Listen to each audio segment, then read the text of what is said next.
Right, and we are off. Good morning, good evening, good afternoon, everybody. This is Geoff with Fluent American here again, and we're going to be focusing today on your pronunciation.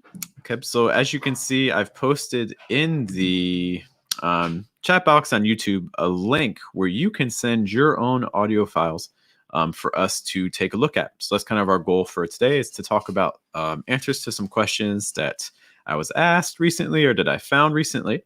And there is still time. So if you want to get your own pronunciation analyzed, what you can do is you can visit us on the YouTube stream. If you're seeing us on the Lang 8 stream, if you go to youtube.com/Fluent American, you will be able to send in your own audio file there, because that's our goal. We're trying to improve your pronunciation. Perfectionists are definitely welcome if that's one of your goals, to really sound as natural as possible in American English pronunciation.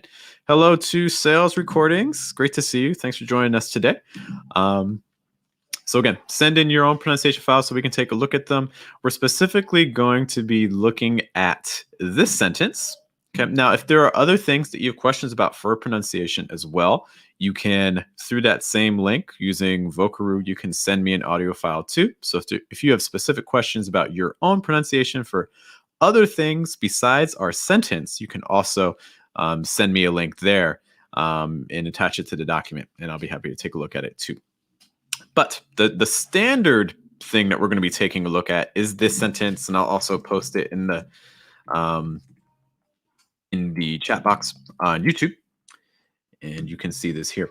And of course, we're also handling other questions as well related to pronunciation, but also just kind of English in general. So anything that you have that's related to American English, whether it's grammar related, pronunciation related, even writing related, if I'm able to answer it without seeing a whole lot of your writing and things like that, be sure to let me know. So again, I'm going to post this in the chat. So this is the question this is the sentence that you can send in recordings for. And it is, if this isn't the answer, then what could it be? If this isn't the answer, then what could it be? So let's just kind of talk about this sentence really quick. What's going on in terms of the pronunciation for this sentence? So I think that the very first thing you want to be paying attention to in a sentence like this is you want to be paying attention to stress. I know we're always talking about stress, right? And we should be, because English is a stress-timed language. It's what people are listening for. If you find that when you're talking, people have a hard time understanding you, there are many different reasons why that could be, but one of the predominant reasons is that people are not detecting which words you are stressing in your speech. So you want to make sure when you're talking that the words that are being emphasized are coming off most clearly, because again, English is stress timed. And if all the words are kind of blending in, everything is at the same rhythm and things like that, it's going to be really hard for your listener to identify the words that they need to make your sentence clearer. So in a sentence like this, my guess is that we would probably have some element of contrastive stress here. What is contrastive stress? Contrastive stress is when you are trying to highlight two separate things in your speech or in your sentence or things like that. Okay, so to give you an example, in this sentence here, I'm seeing if this, and I'm seeing what in that second part of the sentence. So my guess is that these are the elements that I would personally put heaviest stress on. So like if this isn't the answer, then what could it be? Then what could it be? If this isn't the answer, then what could it be? So that's one option that you could do it. The other option too is that you could, instead of putting the stress on what, could also be on be. It's like, if this isn't the answer, then what could it be? If this isn't the answer, then what could it be? So how are we using this contrastive stress? How are we showing it? Well, notice that first of all, for stress, we're raising the pitch higher. So like if this, notice how much higher. If this, and then notice also too, I'm using some of a rising intonation there. So like if this, that's rising. If it were falling intonation, it would sound like this. if this isn't the answer. And that can also work as well. So in terms of intonation, I do think you have some flexibility here. You can either use rising, if this, or you can use falling, if this. For the second part, though, most likely you're going to have a falling intonation here. Then what could it be? Be. And one thing that I think is really helpful with intonation that I think a lot of people who learn English kind of miss out on is that when you're doing intonation, when you're showing these intonation patterns, you want to make sure that you're holding it long enough. I have a lot of students that like to rush it, like beat, beat. But that's a little bit too fast. So what could it be? But again, this is our stressed word, and we indicate stress doing two things. The first thing that we do is that we're going to hold our vowel longer. B, B. The second thing we do is, again, we raise the pitch. B. You can tell about raising pitch. One technique that you can do is pay attention to the sound before it. So that word that comes before the B, we notice is that word it. So like what we can do for it to show that we're going to raise the pitch on B is we can lower the pitch on it. It's like it, B, it, B. Notice that the pitch is higher for B than it is for it. And this is just a way to help regulate your speech. You want to be careful, right? Because you don't want to go too high. Like you don't want it to sound like, what could it be? Like that's not how people talk. So how do we prevent that from happening? How do you make sure that your pitch doesn't go too high or it doesn't go too low and things like that? Well, if you know that you're going to go higher on a word, then what you can do is you can go lower right before it. To give you an example, what could it be? Could it be? Notice that on could, I'm here, it, I'm down here, and then be, I'm back up in terms of the pitch. And this is just how you regulate. This prevents you from going too high or going too low. Okay, so just by having that kind of a step down, if you know you're going to rise, or a step above if you know you're going to fall. So for instance, it be, or it be. So those are just some steps that you can do to make sure that your pitch is regular. It's not going crazy. So again, our whole sentence here, if this isn't the answer, then what could it be? If this isn't the answer, then what could it be? And this is how I would suggest doing it in terms of stresses. So I would probably stress this, and I would also stress be. Those are the two words that I would personally stress there. Let's talk about some individual sounds in this sentence that I think are really helpful and good to know. Notice that in this sentence, there are a ton of short I sounds. There's a lot of eh. So kind of just take a moment to say this sentence to yourself. If this isn't the answer, if this isn't the answer, say that to yourself. And I want you to ask yourself, are you saying if this isn't the answer? Or are you saying if this isn't, or are you saying if this isn't, This is the difference between a long I sound and a short I sound. It's like an I sound versus an E sound. And what I see across different language groups, I don't care if you're in China, if you're in Russia, if you're in South America somewhere, this is something that tends to be a difficulty for many students learning English, is confusion between the short I and the long I. And to give you just some comparison words for this, so for instance, let's just take a look at some minimal pairs for this. I'll type them in the chat so you can see them. And so you should be able to see those in a moment. I'll bring them up on screen, okay, if you're following on YouTube. Okay, so these are just some real quick minimal pairs, just some comparisons between a short I and a long I. Okay, so for instance, sit, seat. Say that with me again. Sit, seat. How'd that second one? His, he's. Again, his, he's. And how'd this last one? Lid, lead. Lid, lead. So again, these are the differences between the short I and the long I sound. How about in terms of what's going on with your mouth position? If you're saying these like like seat, seat, he's, lead. If you're saying all of those kind of the same way, how do you stop that from happening? Okay, a couple of quick tips for you. Firstly, for the short I sound, the ones with the I's, the sides of your tongue, you want to have some contact with your top teeth.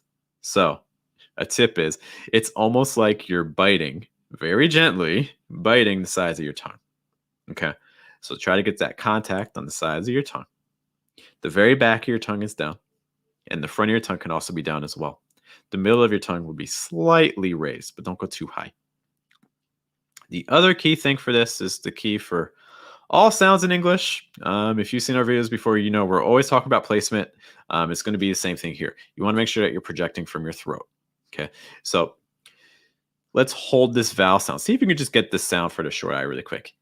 Are you able to get that sound? Most likely, if you've never studied placement before, this is a new word. Most likely, you're probably getting a sound that's kind of closer to like E or versus So instead of E, we want to get this sound. So just some quick exercises that you can do if you find that you're not getting that sound. One thing you can do is an exercise like this. We're going to start high and tense, and then we're going to send the sound down our throat. So like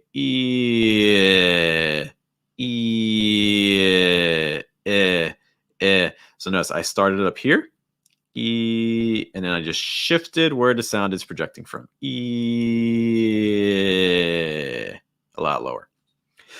Other suggestions for this, if that placement exercise is a little bit difficult, hold the vowel sound for like 3 seconds. And I really encourage you to try to do it for the full 3 seconds. Okay, so like, okay. As you do that, let me know, where are you feeling vibration? So when you do this, and you can let me know in the chat, when you do this, where are you feeling vibration? Are you feeling it down here? Because I'll be honest, that's where I'm feeling. I'm feeling it like right around here. If though you're doing this exercise, you're holding it for 3 seconds, and you're feeling it in your jaw, in your teeth, in your cheeks, or in your head, like when I do that, I'm really feeling it so high. I'm feeling it almost like right here. Or for instance, I could do like I can kind of feel that in my jaw. It's also kind of great. It's kind of grating my ears a little bit. It's kind of a scratchier type of sound. So hold it longer and see where you feel the vibration strongest. And if you don't feel it down here, then that's a very good sign that your placement is probably too high. And is that a problem? Is it okay to speak English with placement that's higher? Well, yeah, it kind of depends on your goals. If your goal is just to communicate with people, just to talk to people, be understood, it's not going to be that big of a deal. People will still be able to understand you.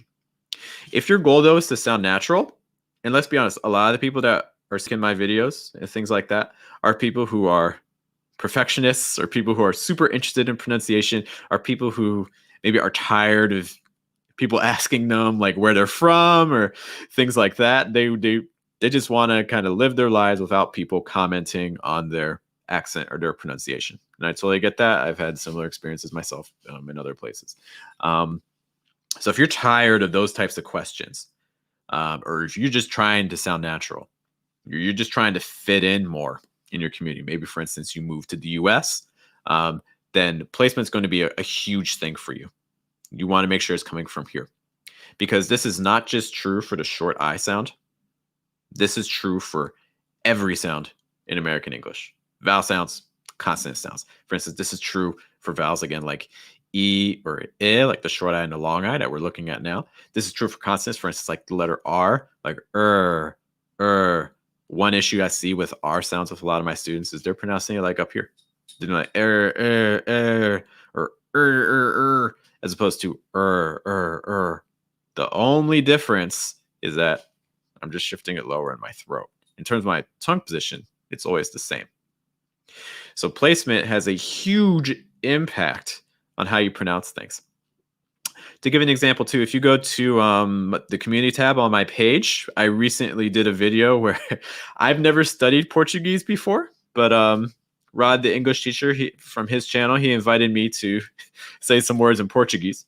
And again, I've never studied Portuguese before, but I just imitated him. And my goal was to try to copy the placement. And one thing we saw with Portuguese, for instance, is that the placement is like way up here.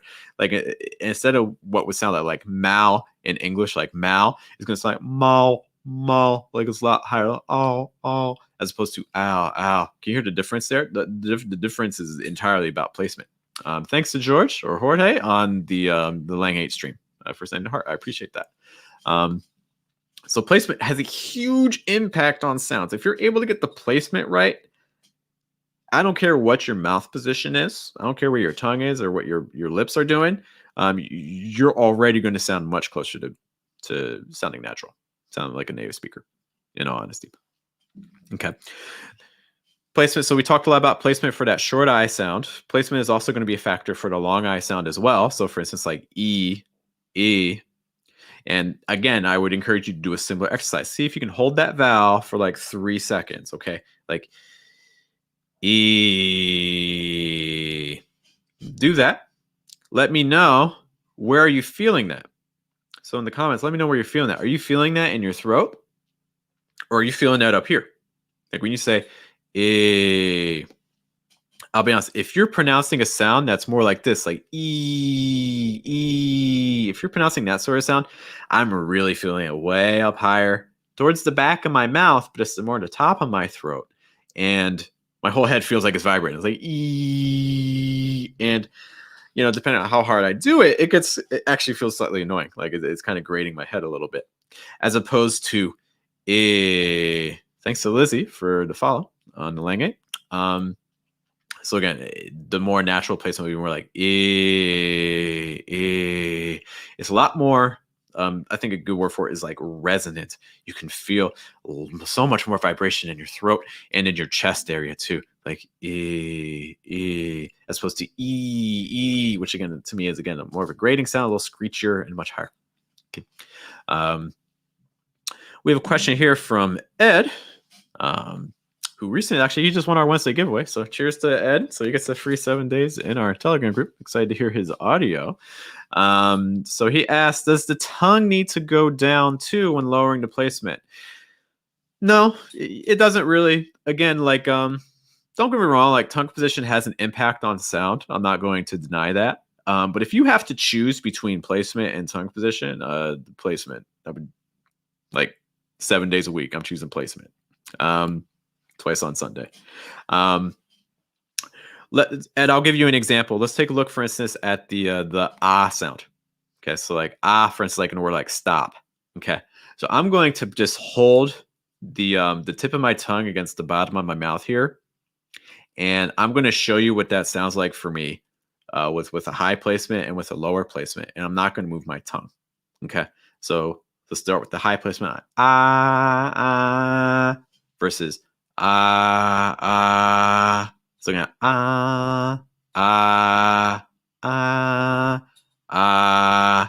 Can you see that? I hope I'm I can zoom in a little bit too if you need to see a better view, Ed. Hello to you, Hale, on the Lang 8 stream. So again, notice that my tongue doesn't move when I'm doing like and tongue's not moving. The only thing that's changing is the placement. Where am I projecting from? Okay, so when you're trying to change your placement, you do not need to move your tongue. It's not necessary to move your tongue. It's just where you're projecting from. The last thing I want to mention about placement is that it's not just about where you're projecting from. It's also about how relaxed your throat is.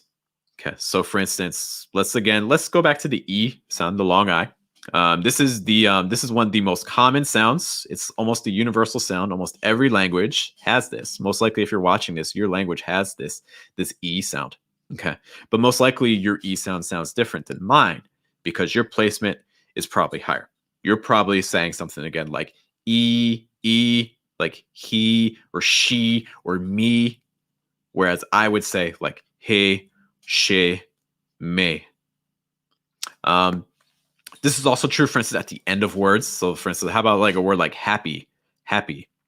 What a lot of people are doing is they're changing that to like happy. happy, like happy, or they're doing happy, happy, as opposed to happy, happy. And again, it's just all about placement in the throat. You want to make sure that you are relaxed enough. A lot of people are tensing their throat. So to give you an example, what would the E sound? Hello to Jorge. What would the E sound be like? So for instance, in a word like seat, see our second word here on the YouTube stream, what would this E sound like if I had a low placement, but it was tense? So for instance, a word like seat, seat. So again, like seat, seat, seat. That's the sound I'm getting if my placement is low, but I'm very tense. So again, like seat, seat, versus, so again, low placement, but tense. Lizzie asks, is this a video or a live stream? This is live. This is on the Lang 8 stream. You can see my graphics and things like that if you view us on YouTube. If you go to youtube.com/fluentamerican, I have some graphics and things that we'll be going through.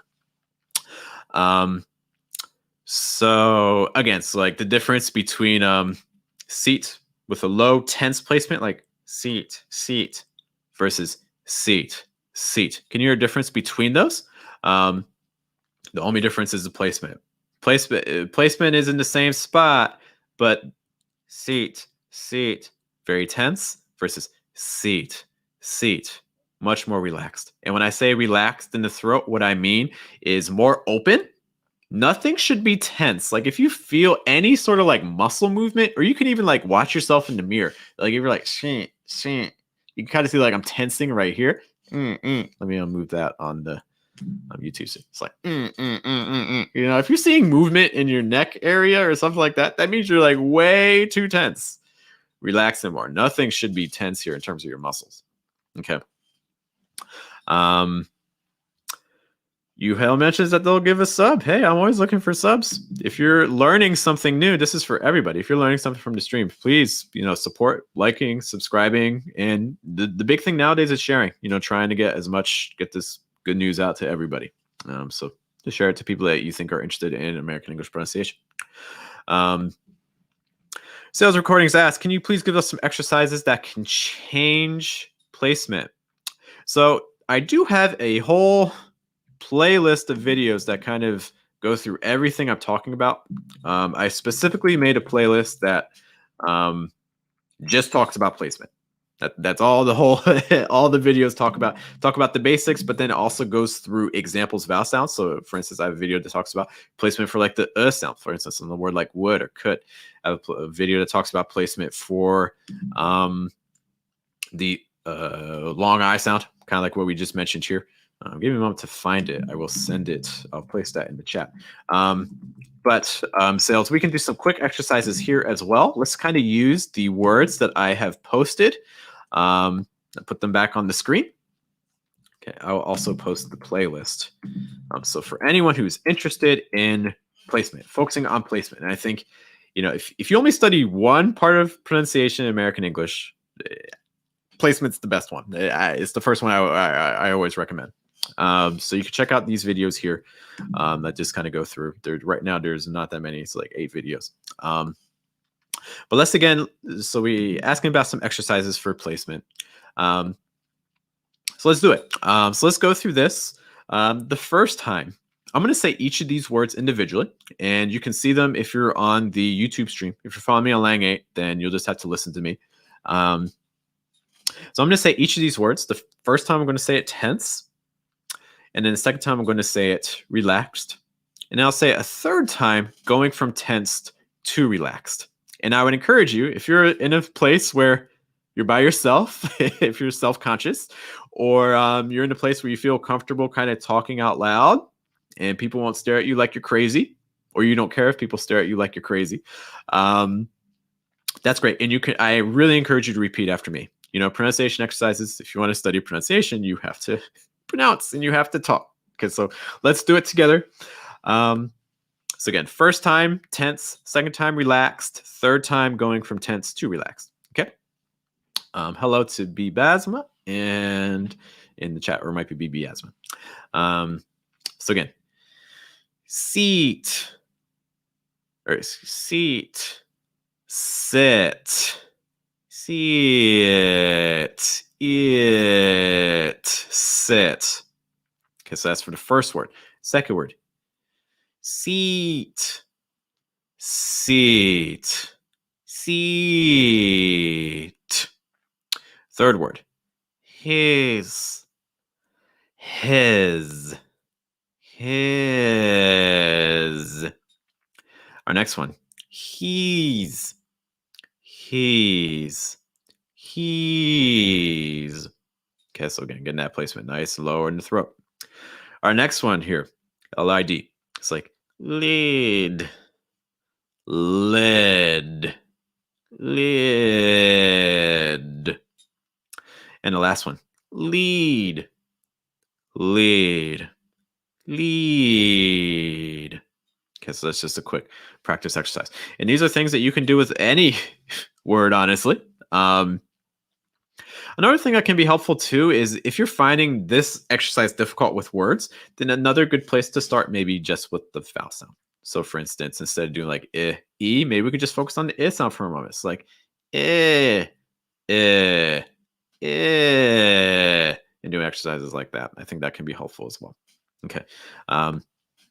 Sales recordings, if that's helpful, let me know. If you're looking for more things like that, you can also let me know as well. Okay. So that's a lot about placement and things like that. And what was our original topic? So again, I asked you guys to send me audio messages of yourselves saying a specific sentence. Again, if you're curious about what that sentence was, you can see it now on screen on YouTube. So again, if this isn't the answer, then what could it be? So we spent a ton of time talking about placement, which is fine with me. The other things that we talked about, contrastive stress. So again, I would contrast this and B. It's like if this isn't the answer, what could it be?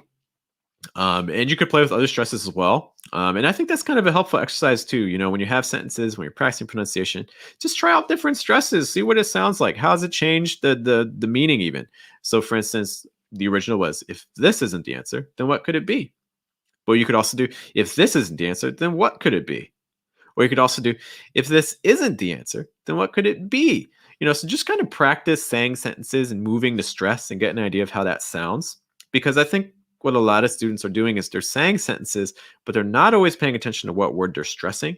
And this has the impact of potentially changing the entire meaning of your sentence. It can go from making you sound happy to maybe making you sound upset. To give another quick example, take a look at this sentence. You can see this in the YouTube chat. So how about for this sentence? I should say, why did, let me, I can spell, I promise. So this sentence, like, oh my gosh, I'm missing words. Take three, guys, take three. Take three. Okay, let's use this. Appreciate your patience. Oh my gosh. I should just give up. I should just end the stream right here, right? Final time's the charm. Hopefully. Okay, this one looks good. Okay. So this is the sentence we'll be using. You can again see it on the YouTube stream, youtube.com/Fluent American. You can find us there. This sentence here, why did you do that? Why did you do that? So in a general situation, just kind of neutral emotion and things like that. Why did you do that? Why did you do that? Do is your last major content word. It's your verb. If you're not sure what content words are and things like that, I encourage you to check out our stress playlist on YouTube. I'll try to post a link to that in a moment, so you can see that in the chat box.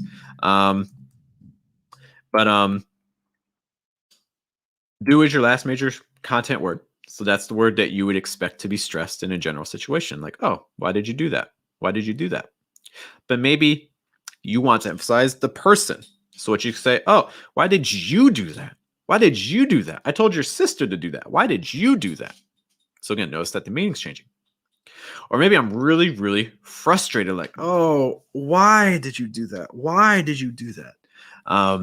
So I'm really curious about the reason. You know, so stress has a huge impact. In a lot of ways, it doesn't really matter the words that you're saying. It matters how you say it. And by changing the stress, you completely change the emotion or the situation or the context. Stress is super important in English. It changes everything. So that's another thing that you can play around with for this sentence that we're talking about as well. All right. If you want to get your own audio analyzed, this is the time. So you can see one of my first chat messages earlier on was about how you can send your own audio for me to review. And I'm going to send you the link again, just in case you can't find the original one. If you want me to take a look at your own audio right now, what you do again on the YouTube chat, you see a link I just posted. It's going to send you to a website called Vocaroo.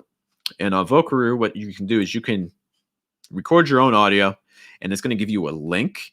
And then you can post your link into this document, and I will see it, and then I can hear it and give some feedback on it. So in a moment, I'm going to share my screen because I want to hear, I got a couple audio messages that I want to listen to. And then, of course, I would also love to listen to yours as well, because I want to give you guys some feedback. Because not everyone gets opportunities to get feedback from native speakers, let alone pronunciation coaches. And it's always tricky, trying to get feedback from native speakers can be difficult because not all native speakers know about pronunciation. They're just like, oh, this is how I say it. I don't know why I say it like this, or I don't know the names of the sounds, or I don't know how I make this sound, but yeah, which is cool. But as a student, that isn't always helpful, right? Sometimes native speakers aren't the best teachers. So if you want to get your own audio analyzed, visit that document. You can just post it. I think I'm looking in, what is this? This is column A, starting on row 7. You can input your own link there, and I'll be happy to take a look at your audio. I'm just going to take a water break. I was smart today. I was so smart today because I actually remember to get water, because I always forget to bring water to these things. So I'll give you a moment. And of course, as we're going through this, if you have other questions related to pronunciation or English, I will be happy to do my best to address them as well.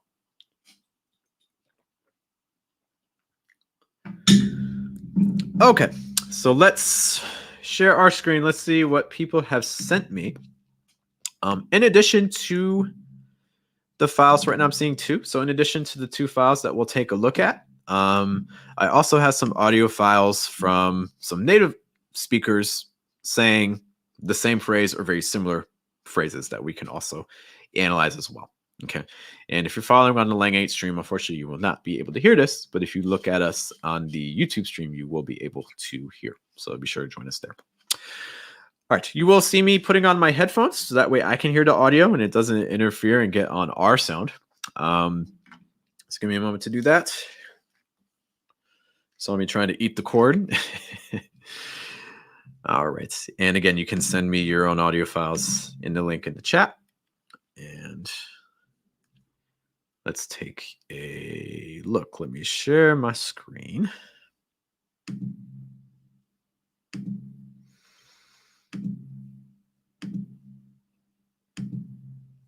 Okay. Now, in theory, you will be able to I'll save that for later. Okay. Now, in theory, you will be able to hear everything that I hear as well. Okay. So let's take a look at our first audio file. And if you're in the chat, you're following me right now, be sure to let me know if you can hear the file or if you can't. Give me 1 second to load this, and I hope I don't blow out your ears. If this isn't the answer, then what could it be? Okay, I'm going to boost the audio a little bit on that one. Play that again. If this isn't the answer, then what could it be? Okay, so the audio came in clearly for me. If you're not hearing that, be sure to let me know. Let's listen to that. Let's do maybe the first half of that sentence and see what's happening. If this isn't the answer. If this isn't the answer, this isn't the answer. This isn't the answer.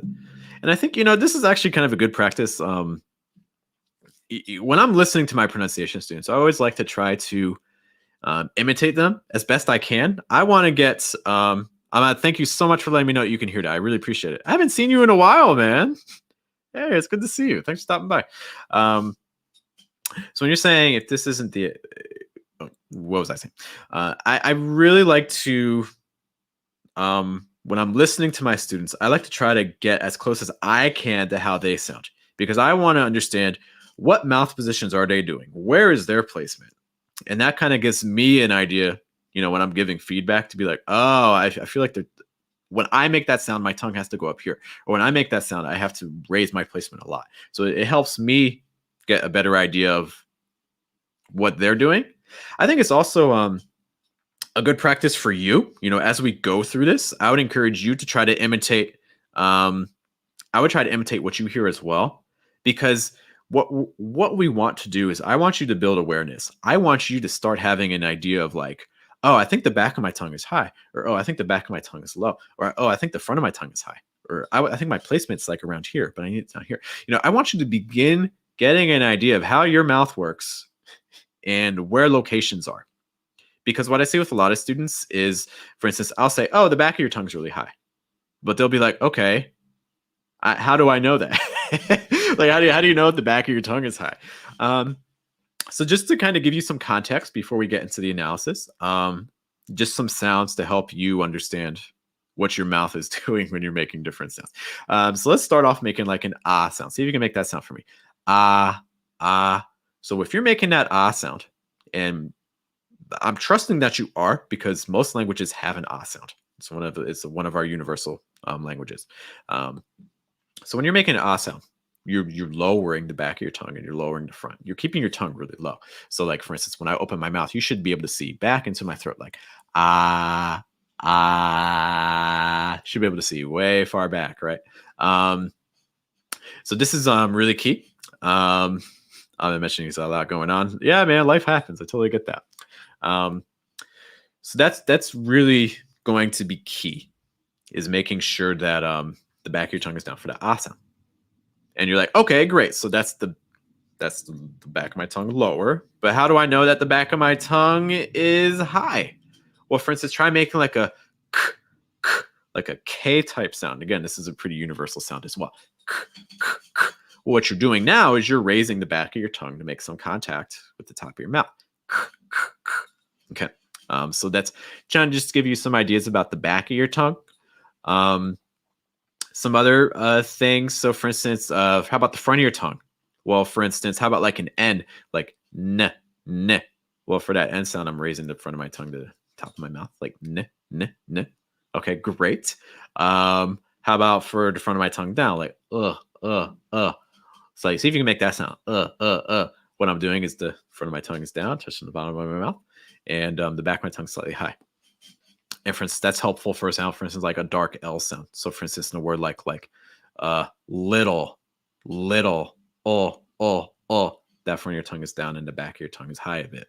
Okay, that's your dark L. So just some general mouth awareness exercises.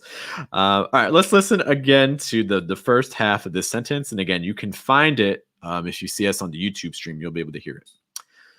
Okay, youtube.com/Fluent American. First half. If this isn't the answer, then if this isn't the answer, So I'm kind of hearing, so two things I'd like to talk about. Short I sound. Listen to just this part here. If this isn't, I want you to listen to that part. If this isn't the So again, compare mind. If this isn't to what you're hearing. If this isn't if this isn't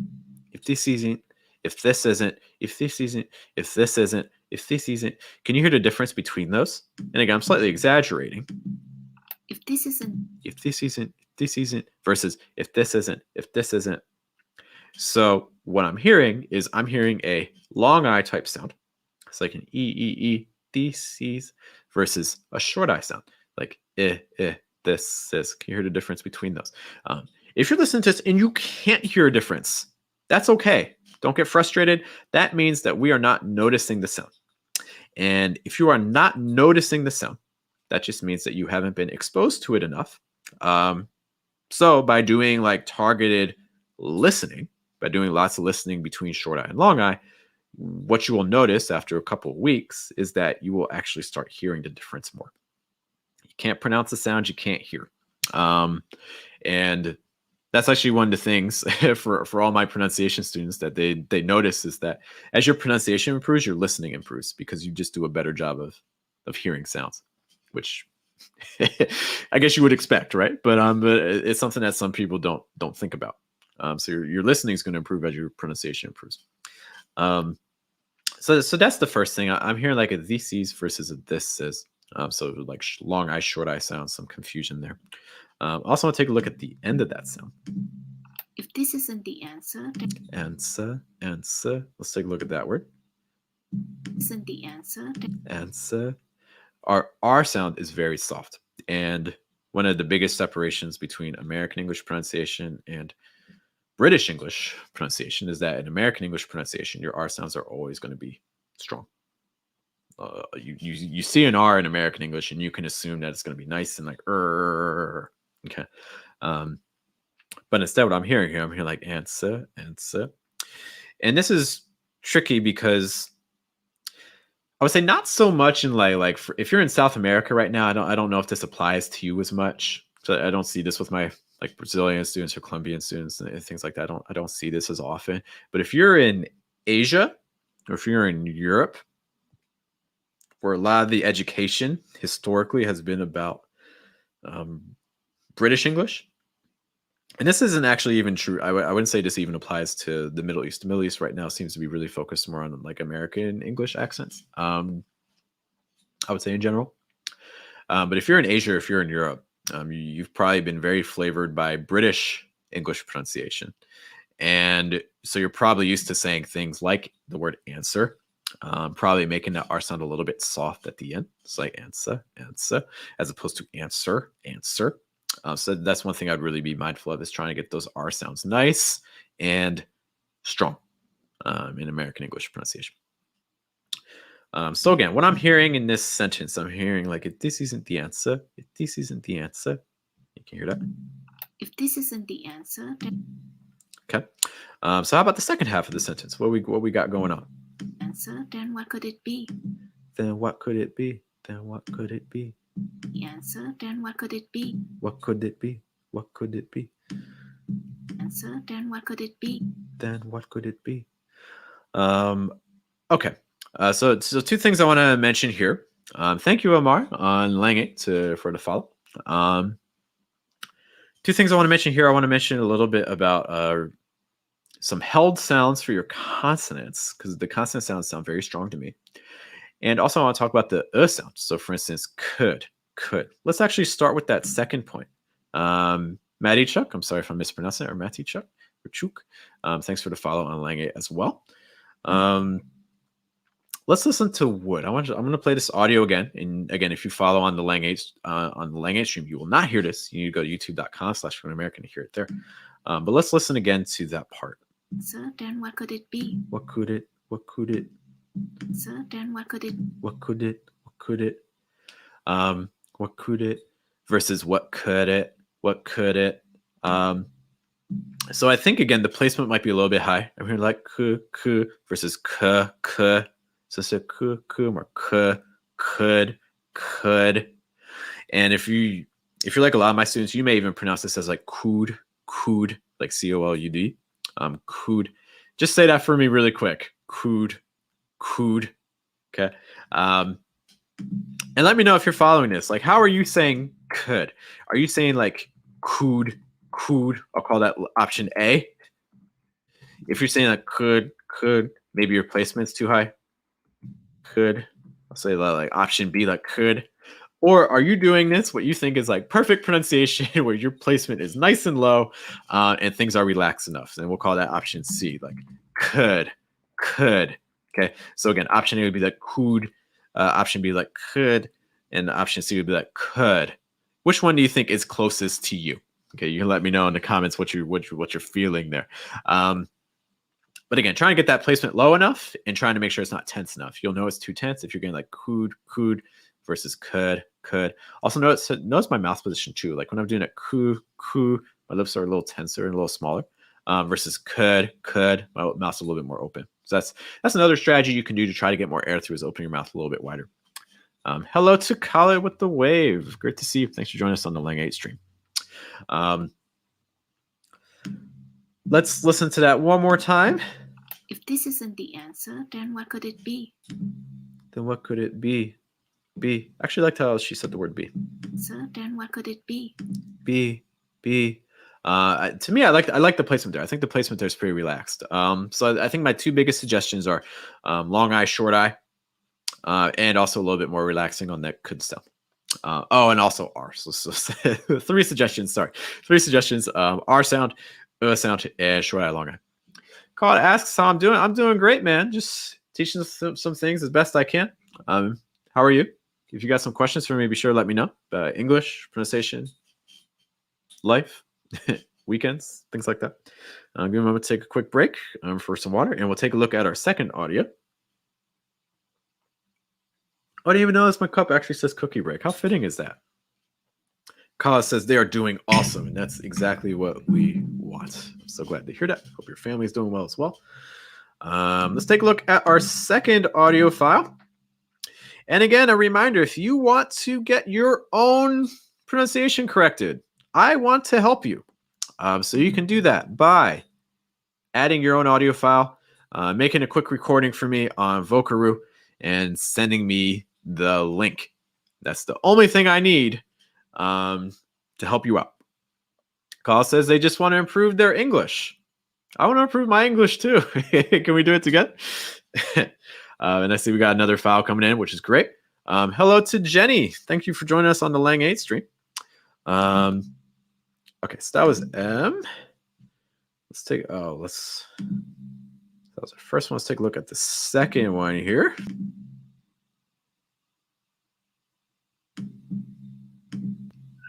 If this is the answer, then what could it be? Okay, coming in nice and strong. Carl says they're in Arabic, so he studies English. Yeah, when I was in college, I was an English and Italian major, so I totally. Languages are great because there's always things to learn and pick up on. Let's listen to this audio file again from. This is from Marcus, I believe. And again, thanks to all the people who are sending audio files. This is helpful for me. I do appreciate that. Let's listen to this one again. If this is the answer, then what could it be? Okay.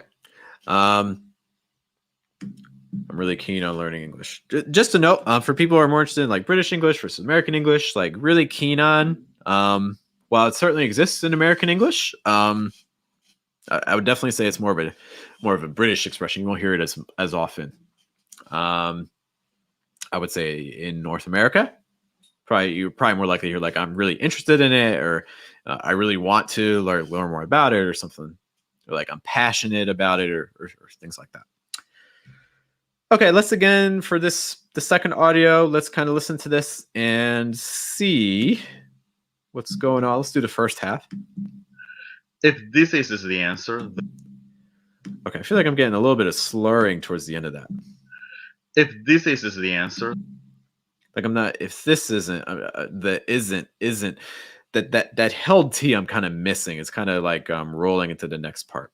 So that's something I'll take a look at. Colin mentioned that they're from Iraq. That's great. Which city in the USA? So originally, I am from Philadelphia. Originally on the East Coast. It's about 2 hours south of New York. Right now, though, I am in Ohio, which is if you basically are in New York City, and you just drive west for 9 hours or so, you get to reach me. Hello to Hasti joining us on the Lang 8 stream. That's great. And we got some flags going on. Hey, appreciate that, Matty Chuck. If this is the answer, yes, that's my first suggestion. If this isn't the answer, isn't the answer. If this isn't the answer, that isn't the. I would work on trying to get just a little bit clearer, because that to me it's kind of like slurring together. I'm not hearing that held T. Like it sounds to me almost like if this is the answer versus if this isn't the answer. That's something I would focus on. Called asks if I am a teacher. Yes, I am an English teacher since 2010. If this is the answer, yeah, because I'm just not getting that negative. I'm just not hearing it. It's kind of the S's are kind of taking over. I'm getting if this is the answer. If this is the because let's talk a little bit about short I's as well. So for instance, on this isn't. I really like the short I on this. I think it sounds great. I'm hearing this. If this is the If. if this Yeah, that if is sounding great. I forget if I just said this or not, but I like the short I on if. Let me be clear on that. I like the short I on if. I think that sounds great. If. this is But listen to this again. Do you hear the same vowel on if and this? Because for me, they're sounding a little bit different. And I'd like you to see if they sound the same to you. Do you hear the same vowel sound or do you hear two different vowel sounds? if this is Because what I'm hearing if this versus if this. I'm hearing some differences there. And that obviously is, I mean, it's a bit of a problem, right? Because it's the same vowel. So they really should be the same sound here. It should be if this instead of if this. More if this. if this is the answer. It also goes for isn't. Isn't should be short I. So like if, this, and isn't should all have the same sound. It's just and in fact, what I would really suggest is that what I would suggest if you're having a hard time saying words, like you're like, oh, I think these two words, I know they have the same vowel sound, but they sound different. Then what I would suggest is breaking it down in this way. So like, let's say you have a combination of like 2 or 3 words and you're having a hard time pronouncing them. What I would recommend is take off all the consonants, just get rid of them. Don't focus on them. Just say all the vowel sounds. So for instance, we have this sequence here, like if this isn't. So let's just take off all the consonants for a moment. Let's just focus on the vowel. It's like Caller, thank you for the heart. Thank you for the words. I'll be there in a moment. So I get this So just start there. Because what we want to do is we want to find out what's causing the problem. Is it the vowel? Is it the consonant before the vowel? Is it the consonant after the vowel? And a lot of times it tends to be the consonant after the vowel, but that's not always the case. So if this isn't, so we got Now we can start adding more parts of the word. So let's add that th before it. Let's add the parts before the vowel. Okay, it's like And if you feel like that's okay, then we can start adding the parts after the vowel sound. It's like if this isn't. Okay. So that's kind of our progression and things like that. Okay. If this isn't. So that's the way you can kind of check yourself for your vowel sounds. A couple things. I know a couple of chats came in. Ed Flam mentions B, talking about how is he saying could, and he's saying he thinks it's kind of good like this could sound could. So maybe the placement's a little bit too high. If you're also like when you're saying the word could and you're getting like a could, that probably means 2 things. It probably means that maybe the middle or front of your tongue is a little bit too high, and it also means that your placement's probably too high as well. The key thing for that sound like in could is that the back of your tongue is high and the front of your tongue is down. Okay, so like it's like could. That's kind of the sound you're going for. So if you feel like you're getting could versus could, those are the things you want to be paying attention to. Before it disappears forever into the abyss, Khaled asked some questions between a conjecture and a hunch. Asking what is the difference between a conjecture and a hunch? So some vocab questions here, which is great. I would say, a conjecture is like, I would say a more technical term. It's like in daily conversation and things like that, like you probably wouldn't say like, oh, my conjecture is this team will win the game. My conjecture is this team will win the game. Probably not something you would normally say to people. Like if I said that to my friends, they'd probably be like, what did he just say? This conjecture. Wait, what? Not a way that people normally talk, right? Which is fine. So I think hunch is a slightly more informal word, and probably one that you'll see more often. I would say hunch is probably a more common word. But again, nothing wrong with using conjecture. All right, and of course, if you have other questions, you can let me know as well. Okay. Let me take a quick water break. We've looked at the first half of this. I believe it was from Marcos again. of this sentence. Let's take a look at the second half. And if you have any questions, again, about anything we talked about for that first half, be sure to let me know. Yeah, I don't know how I used to do these streams without water, man. That's crazy. My throat's your throat goes dry so fast. All right, let's listen to the second half of Marcus's thing. Answer, then what could it be? There, what could it be? There, what could it be? Then what could it be? What, then what? Then what could What? Versus what? Notice how I'm saying what? So this is your schwa sound. And super common confusion what I see with students is confusion with the schwa sound and the ah sound. So like instead of saying what a lot of students still say like what? Can you hear a difference between like what and what? So again, what versus what? Can you hear a difference between those? Let me know in the comments if you can. So I think our placement is a little bit high here. I think we're confusing a little bit the ah sound and the sound. Let's play that again. the answer, then what could it be? What could it be? I think the second half of that actually sounds pretty good. And what could it be? Could it be? Could it be? And in fact, I really like that. Then what could it be? Then what could it be? Be. Notice that like fall, rise. I think that's super helpful. So this is what we call a wavering intonation, and it's one that not a lot of students are using. But I really, if you're looking for little things to do to sound more natural, I would study some wavering intonation or like fall rise or rise fall intonations. Times where you have multiple intonation patterns going on at the same time. Just a quick interruption. I made a recording. Send a link to YouTube chat of this video. Okay, and again, if you made your own recording to get some feedback on, these are the steps that you need to follow. And again, you can send it to, I'll put this also in the YouTube chat as well. Okay, so again, if you made a recording and you're watching us, if you go to youtube.com/Fluent American, you can send me an audio file for me to correct. Hello, Queen. Thanks for checking in. It's like, then what could it be? So again, our schwa sound there. I like that last part. What could it be? Then what could it be? What could it be? So again, you had that fall rise intonation. What could it be? And that fall rise intonation is really helpful because it what it does, it just makes things sound a lot softer. It can make things sound a lot smoother, and I think it's something that can help you sound more natural. Queen Kidda asks, what is our topic about today? So we're talking about American English pronunciation. And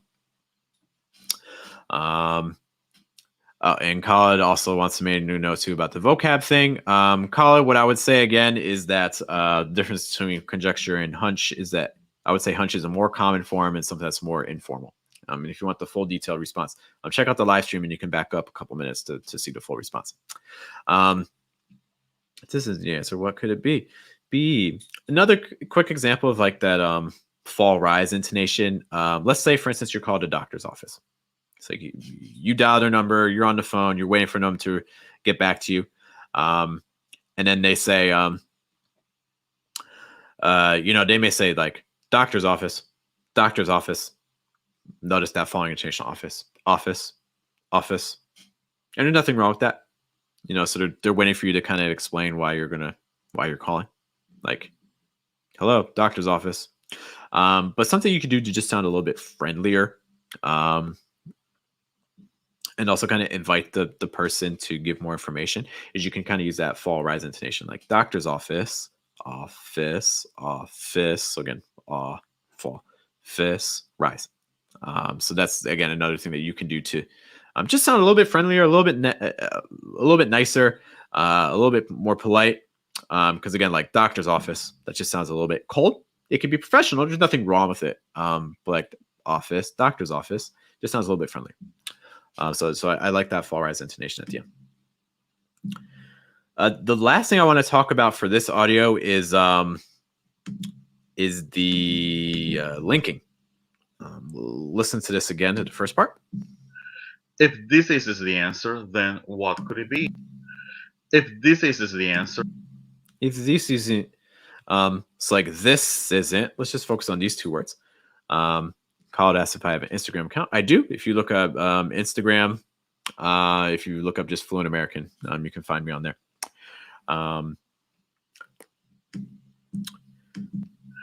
If this is the This isn't. Okay, so notice that this is ending on this S sound, and isn't is starting with a vowel. So a common practice is that, if one word is ending on a consonant and your next word is started with a vowel, you're typically going to attach that consonant onto your vowel sound. So like instead of saying this isn't, it's more this isn't. So it actually sounds more like the, and it sounds more like isn't. This isn't. This type of linking is just a real quick way to sound more natural, to remove some of those pauses, to keep your speech flowing and things like that. So if you say a sentence and you're like, I think my sentence sounds okay, but it doesn't sound natural, linking may be one reason why. You may not be doing enough linking in your sentences and things like that. Quick things, and let's check our chats really quick. So again, on the Lang A stream, we have Queen. Thank you for the knowledge. Thank you for sticking around and listening for it. I appreciate that. Called Ask Fluent American. I honestly forget if I have a space in there, or there might be a period or something like that. But I don't think there's a whole lot of accounts on Instagram that have Fluent American, from what I remember. You can also, if you go to my youtube.com/fluentamerican, there's a link to my Instagram there as well. Also, we have Mary stopping by. Hello, Mary. Thanks for checking in. Always good to see you. Mary was actually spent some time with us in our Telegram group. So if you're not sure what our Telegram group is, in our Telegram group, pretty much every day of the week, I give a little practice sentence or practice words and things like that. And then you can send in your own pronunciation, and I give you some feedback. Like I tell you, kind of like what we're doing today. I tell you about the mouth position, like, oh, this your tongue's too high, or the back of your tongue's too low, or your placement's too tense, or you need to get things more relaxed or lower. So if this sounds like something you're interested in, you want to get practice every day for pronunciation, but you're not sure how to do it, you may not have time for a full class. That's exactly what the Telegram group's about. So if you want practice every single day on your pronunciation and you want a little bit of feedback, or sometimes some people just need like a reminder, right? Like sometimes, like why do people get coaching at the gym or things like that? They can be expensive and things like that. Why do you do that? Well, some people just need that kind of outside external encouragement, which can be helpful. So that's something that you can check out. That's what we do every day. Get some pronunciation feedback from me. If you go to patreon.com/fluentamerican, you can find out more about our group. And again, so you patreon.com/fluentamerican, download Telegram, join us. I think you'll learn a lot in the group. Okay, so we've looked at 2 audio files so far. I've got a third. Ahmed, if you're still there, I don't know if I've gotten yours, unless this one coming up is yours. If you want to, again, send your pronunciation file, you want to get some feedback from me right now, this is your chance. So I posted again on the YouTube chat, the link. You can check it out there. Colin mentions our picture is freezing. Oh no! If you guys are following me right now and my picture is freezing and things like that, be sure to let me know. It looks on my end everything's coming in smoothly. So I'm not sure if it's my internet or your internet, the internet somewhere. Okay. Ahmed, is this one coming up? Is this your file? If it's not your file, what you can do is you can either post it into the Google Doc, or if that's not working for you, you can also post the link in the YouTube chat, but like take off the .com or remove the period or something like that, because in the YouTube chat, if you post the link, it won't go through. Okay. Mary, thanks so much for letting me know that it's coming in smooth for you. I do appreciate that feedback. Okay, so this is our third person. Let's take a look and see what they got going on for their pronunciation. Okay, so again, if you're using Vocaru, this is kind of the page that you'll see. All right, let's take a listen to this. If this is the answer, what could it be? Okay, let me play that again. If this is the answer, If this isn't if this isn't the answer, what could it be? What could it be? What could it be? Okay, a couple of things here. Let's do that first part again.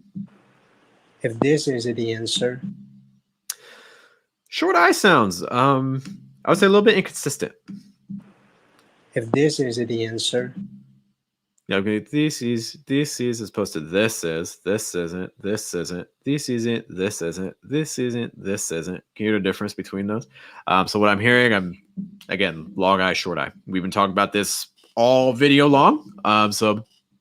Definitely check out the earlier parts of the stream. I think like the first like 20 minutes we just spent talking about long eyes and short eyes. So that's kind of what I'm hearing.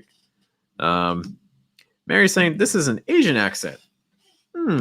That's actually not the. Let me hear it again. if this is the answer, Could be. I can't rule it out. if this is the answer, what could it be? Could. The last part doesn't sound as much to me. If this is the answer, what could it be? Okay, so the second thing I want to mention is that let's talk about stress again. So we already talked about English, stress, time, language, all that. You can see that earlier in the stream. The tricky thing with stress is you don't want to overstress. What I see with a lot of students as we what I see with a lot of students is that, especially as we learn stress, there's this tendency to be like, okay, oh, and now I know about stress, so I'm going to really focus on stress, which is great. I'm happy about that. Lizzie mentioning that this is theirs, great. And there's this tendency to, once you start studying more about stress, to kind of overdo it. If this is the answer, what could it be? So I think there's a little bit weight, a little bit too heavy on could. What could it be? What could it be? Is it the answer? What could it be? Like, what could it be? And typically, it doesn't have to be that emphasized. In fact, I would often say, like, I probably wouldn't have even put stress on could. Like, what could it be? Typically with modal verbs, could you put the stress on a modal verb? Sure. But typically when you have a modal verb like might or could or may or any type of auxiliary verb, honestly, typically your auxiliary verb is not going to be the part that gets stressed. Honestly, because it's not the most important verb. The most important verb is whatever is coming after that, whatever your base verb is. Okay. What could it be? What could it be? Be is most likely going to be your word that's going to be stressed. So that's the first suggestion I would have. What could it be? What could it be? If this is the answer, what could it be? Okay. How about that first half? If this is the answer, I would even say, like, even this is a little bit overstressed. It's like, if this, if this is the answer, if this isn't the answer. So why does it sound overstressed to me? if this is the If this, I think the pitch change is a little bit too dramatic. So you do want to raise your pitch on stressed words.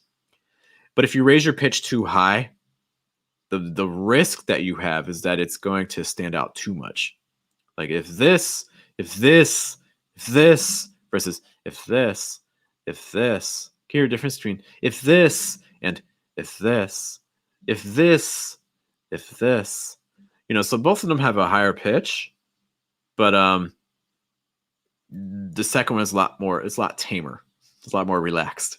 Okay, so that's the key thing with stress. Don't go too high. When you're thinking about pitch, there's actually, I have a whole other live stream we did on pitch. When you're thinking about pitch, you want to think of pitch kind of like a staircase. You want to think that your listener is going up or down your staircase. If you have a pitch that's too high, like if this, it's hard for me as a listener to walk up these stairs. Because it's just the next step is way too high. I'm going to trip. I'm going to fall. It's going to be an awkward walk for me. And we don't want that to happen to our listener. Okay. You want your pitch changes to be more gradual. If this. So that's a step that I can manage. As a listener, I can manage that. If this versus if this is a little bit too much. Okay, so that's the one thing you want to consider with your pitches is don't make the difference between one and the other a little bit too strong. Okay, so that's going to be difficult. Thank you, Mohammed. for the follow on Lang 8. I appreciate that. So that's kind of my first major comment for this file, is I think some of the stresses are a little bit too strong.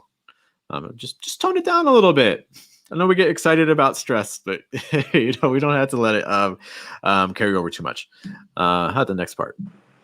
If this is the answer, what could it be? I'd also say on B, again, we talked about long I, short S. I think I'm hearing B. I'm hearing the long I sound, which is good. I think a lot of students tend to reduce it. Like, what could it be? What could it be? But I'm hearing the long I. What could it be? But what I'm hearing is it's very tense. I'm kind of feeling it. And Lizzie, if you're following this, even just practice holding that sound for me. Don't even worry about the first part. Just do like B. Just hold that for like 2 or 3 seconds. Let me know where you're feeling that vibration. Are you feeling that vibration here, or like here in your lower jaw, or like top of your cheeks, lower jaw, or your throat? Like when you say E, are you feeling that here, here, or here? And if you're feeling it in either of these first 2 places, then that means your placement's too high. And you're also probably too tense. Your throat's probably too closed. And let's just listen to that ending part again. Sir, what could it be? B. So for me to try to imitate that, and I'm not saying I'm doing 100% perfectly, but when I do that, Could it be? B. I'm feeling that kind of like around here. B, as opposed to B versus B. Could it be? B versus B. And one more time. B. Hear a difference between those? So again, I think your placement is just a little bit too high. So just kind of watch out for that. Okay. Play the whole thing one last time. See if there's anything else that stands out. If this is the answer, what could it be? Yeah. So in general, things I like about this, I like you got some stress going on, which is great. I think you have very clearly stressed words. Just tone down some of the stresses just a little bit. Don't remove them, but just tone it down a little bit. Watch out how tense you are on some of these. If this is the answer, what could it be? Let's also use that last part again. What could it be? What could it be? Like I said before, I probably wouldn't stress could. Something else that I think is a great exercise, if you're watching this, and you're an English learner, my guess, and again, I haven't heard all of you talk. I haven't heard everyone in person. If you're in our Telegram group, maybe I've heard you, obviously, but for many of you, I've never heard you talk before. I'm glad you joined us, but and I'd love to hear you talk in the future. But for a lot of you, I haven't heard you talk before. Hello, Anne with an E at the end. I appreciate that. Hello, Anne. That's how my mom spells her name. If I've never heard you talk before, but something I see with a lot of my students that is making their speech different than a lot of native speakers is I think a lot of my students are adding too many stresses to their sentences. If you know what thought groups are, or if you don't know what thought groups are, definitely check out some of the other videos I have on stress and things like that. We talk about thought groups. The quick rundown is that a thought group is a place where you can pause in the sentence, pause to breathe, because breathing is important. I don't want you to suffocate as you're talking. So typically when you have a thought group, there's one word that receives stress. And so what I see in a lot of my students, and this isn't true for every student, but what I see with a lot of students is that they tend to have a lot of thought groups. I think they tend to have more thought groups in their sentences than a lot of native speakers do. So something that I would encourage you to try doing, practice saying a sentence and practice playing with how many thought groups you have. So to give you an example of this, and I see some chats came in. Let's give a quick example from this. Let's work on this sentence here. Okay, so take a moment if you're on the YouTube stream. So again, youtube.com/Fluent American. If you're on the YouTube stream, you can see this question. You can see this sentence. Just take a moment to say this to yourself. Okay. What words are you stressing? So in this sentence, what word or words are you stressing? And let me know in the chat what words you're stressing in that sentence. Okay. As you're taking a moment to say that, just want to kind of answer some quick things. Lizzie mentions this is their first time. Yep. So thanks so much, Lizzie. It's great to have you. Thank you so much for providing audio. I really appreciate that. Other things here. Mary mentions so many nuances. I should put a magnifying glass in my voice. My goal is to help you sound as natural as possible. That's my goal. And so I want you to kind of be aware. I don't want you to, when you're talking to necessarily think about all these things, but I want you to kind of just start becoming more aware of them. Because the more you become aware of them, the more you start noticing in other people's speech. And then gradually, the more it will just kind of start coming naturally into your own talk and speech. Other things too. Hello to Denny. Hi, Denny. Thanks for the subscribe. Denny asks, how can I get feedback on my pronunciation? Denny, I have the answer for you. You need to send me an audio file here. And again, I'll post that in the chat once more. I'm happy to do it. If you can get an audio file to me in there soon, I'll be happy to take a look at it. Mary also mentions here, once I change my perspective on pronunciation, it'll be easier to learn how to talk smoothly. Yeah, I mean, it's just paying more awareness to things. But again, you don't stress about it. I really can't emphasize that enough. Don't stress about these things, but just kind of always just start paying attention to it a little bit. For instance, if you're doing listening practice, like let's say you're watching your favorite movie. Like I don't want to ruin your movie for you. I want you to have fun when you're watching your Netflix or whatever. But set a challenge for yourself. Just be like, okay, for the next minute, I'm just going to focus on what words I think the actors are stressing or the characters are stressing. I'm just going to pay attention to what they're stressing. Or I'm going to try to pay attention to where I think the thought group's in. Just set little challenges for yourself every now and then. Just kind of see what goes on. I see some people sending in what words they hear are stressed in this sentence, which is great. So again, ask yourself, what words are you stressing in this sentence? What words are you stressing? Okay, let's see some things I missed on the Lang 8 stream. What is soccer in sentences? That was from Jacqueline, from Jackie.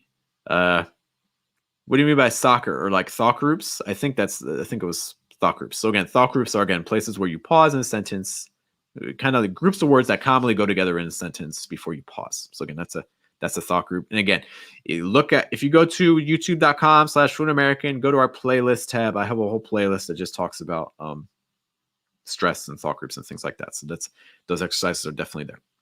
And with an E asks, is it difficult to prepare for IELTS? Well, that's a difficult question, but I would say it depends on what your goals are.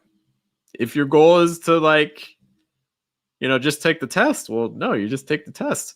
If your goal is to go from like a band 5 to like a band 7 in 1 month, I'll be honest, I'm not jealous. That's very unlikely. I'll put it that way. For those of you preparing for IELTS or TOEFL, the general rule of thumb is if you're trying to go up a band score on IELTS, probably when I was examiner, what we used to say is that for someone that wants to go up from like a band 5 to like a band 6, or to go up 1 band score or half a band score, it's probably going to take about 4 to 6 months of study. In all honesty, can you do it faster? Yeah, sure, but it depends on your context. If you're only studying IELTS for an hour a day, then you can probably expect that to take longer to go up a band score. Other questions here. Mr. Go Big or Go Home, thanks for joining us again. Great to see you. How long have we been streaming for? YouTube is telling me that I have been streaming for 1 hour and 19 minutes. And I'm sorry you didn't get the notification. But you can always check out the earlier parts too. We talk about people's pronunciation and things. Hello to CH Furry Boy with the I sound. Okay, let's go back. So I originally sent you guys a question. And my question was this sentence here. I live next to the park. Where is the stress there? And I see some people that say, Ahmed just said park. I see Denny said next in park. And I'm sure other people at home, if you haven't let me know, just kind of think, you don't need to necessarily let me know, although it'd be great to see what your thoughts are. What I would say is that so let's see how these sound. Okay, so the first one I'm going to do, I'm going to stress next in park, because that's one suggestion I saw. And then I'm going to, after that, say it again, just stressing park. And see which one sounds more natural to you. So our first one, I live next to the park. I live next to the park. Okay, versus our second one, just stressing park. I live next to the park. So which one sounds more natural to you? I live next to the park versus I live next to the park. Which one do you think sounds more natural there? And so what I would say is that if you're stressing next in park, I live next to the park. I live next to the park. There's nothing wrong with that. I have no issue with that. And this is kind of the tricky thing about stress, is that it's entirely subjective. It depends on context. It depends on situations. And in fact, I got debates going on right now. Which one sounds more natural? Some people are saying the first one. I live next to the park. Some people are saying on the second one. I live next to the park. So the debate begins. Let's fight about it. Let's throw some hands. And I think that the answer is kind of what Mr. Go Big Go Home is saying. I think it depends on context, right? And I agree 100%. But some people don't like that answer. So if I have to choose one, and again, the real answer is depends on context. But if I have to choose one to get you sounding more natural, and a good practice that I would like you to kind of begin thinking about is I prefer personally the second one, because I think just having one thought group, one major stress is going to help you flow more naturally. Because I feel like I live next to the park. I live next to the park. You're breaking your sentence up into all these smaller units, and it's disrupting your rhythm a little bit. I live next to the park. You're not giving yourself enough chance to really get a flow going. And that's fine. There's no issue there. But I think that if you say I live next to the park, it just has an easier flow to it. You're able to kind of keep going. So this is kind of my challenge for you, is for this week, when you're saying sentences, experiment. Try taking out some of the thought groups when you're talking. Try removing them. Try reducing the number of stresses in your sentences. Because I think what you're going to find is that your sentences are actually going to start flowing a little bit more. And this is important in English. English is a language that really is all about that flow. It's a lot of going up, but it's a lot of going down. And it's also about a lot of variation. And if you have a longer sentence, let's take that sentence and make it a little bit longer.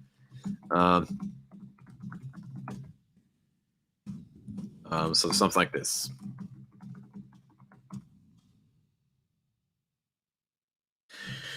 So let's expand this sentence. Next to the park that has the dogs in it. So I'm going to read this two ways. The first way, I'm going to add more thought groups and more stresses. So for instance, I live next to the park that has the dogs in it. I live next to the park that has the dogs in it. I live next to the park that has the dogs in it. Versus, so that's our first way. I live next to the park that has the dogs in it. I live next to the park that has the dogs in it. I live next to the park that has the dogs in it. Which one's able to flow more? I live next to the park that has the dogs in it. Versus, I live next to the park that has the dogs in it. Well, I think honestly, if this is like a conversation you're having with a friend, you're probably more likely to hear the second one, in all honesty. It flows more. It allows you to say things faster, more linking, less disruptions. And And let's be honest, this is what language is about. This isn't an English thing. This is like a universal language thing. What a language wants to do is it wants to communicate an idea as quickly and as effectively as possible. So what happens over time is languages make changes to how things are said. Like they'll do it in English. What happens in English is there's linking and there's reductions of vowel sounds. Different languages do this different ways. And it just lets you flow more. So I really think that you're going to be more likely, and Mr. Go Big or Go Home mentions this, and I agree. I live next to the park. I live next to the park. There's the dogs in it. I think you're going to be more likely to hear that. And this also kind of explains why, if you're listening, like if you're like, let's say that, you know, you're in an English class and you listen to your teacher and like, oh, I understand everything my teacher says. But then like I watch a movie and it's really, really hard, or I have a hard time understanding the movie. Why is that? Well, most likely the problem is that they're doing things like this sentence. Live next to the park, there's dogs in it. Live next to the park, there's the dogs in it. There's two stresses. Even though there's 1, 2, 3, 4, 5, 6, 7, 8, 9, 10, 11, 12, or whatever. You know, there's like 12-ish words there. But there's only two stresses. And for people learning English, if you're not used to linking, or if you're not used to stress patterns, that can be hard to hear. It's hard to hear all the words. Live next to the park, there's the dogs in it. Live next to the park, there's the dogs in it. There's so many words that feel like they're getting chewed up or almost missing, right? But the reason is that there's linking and there's reductions going on.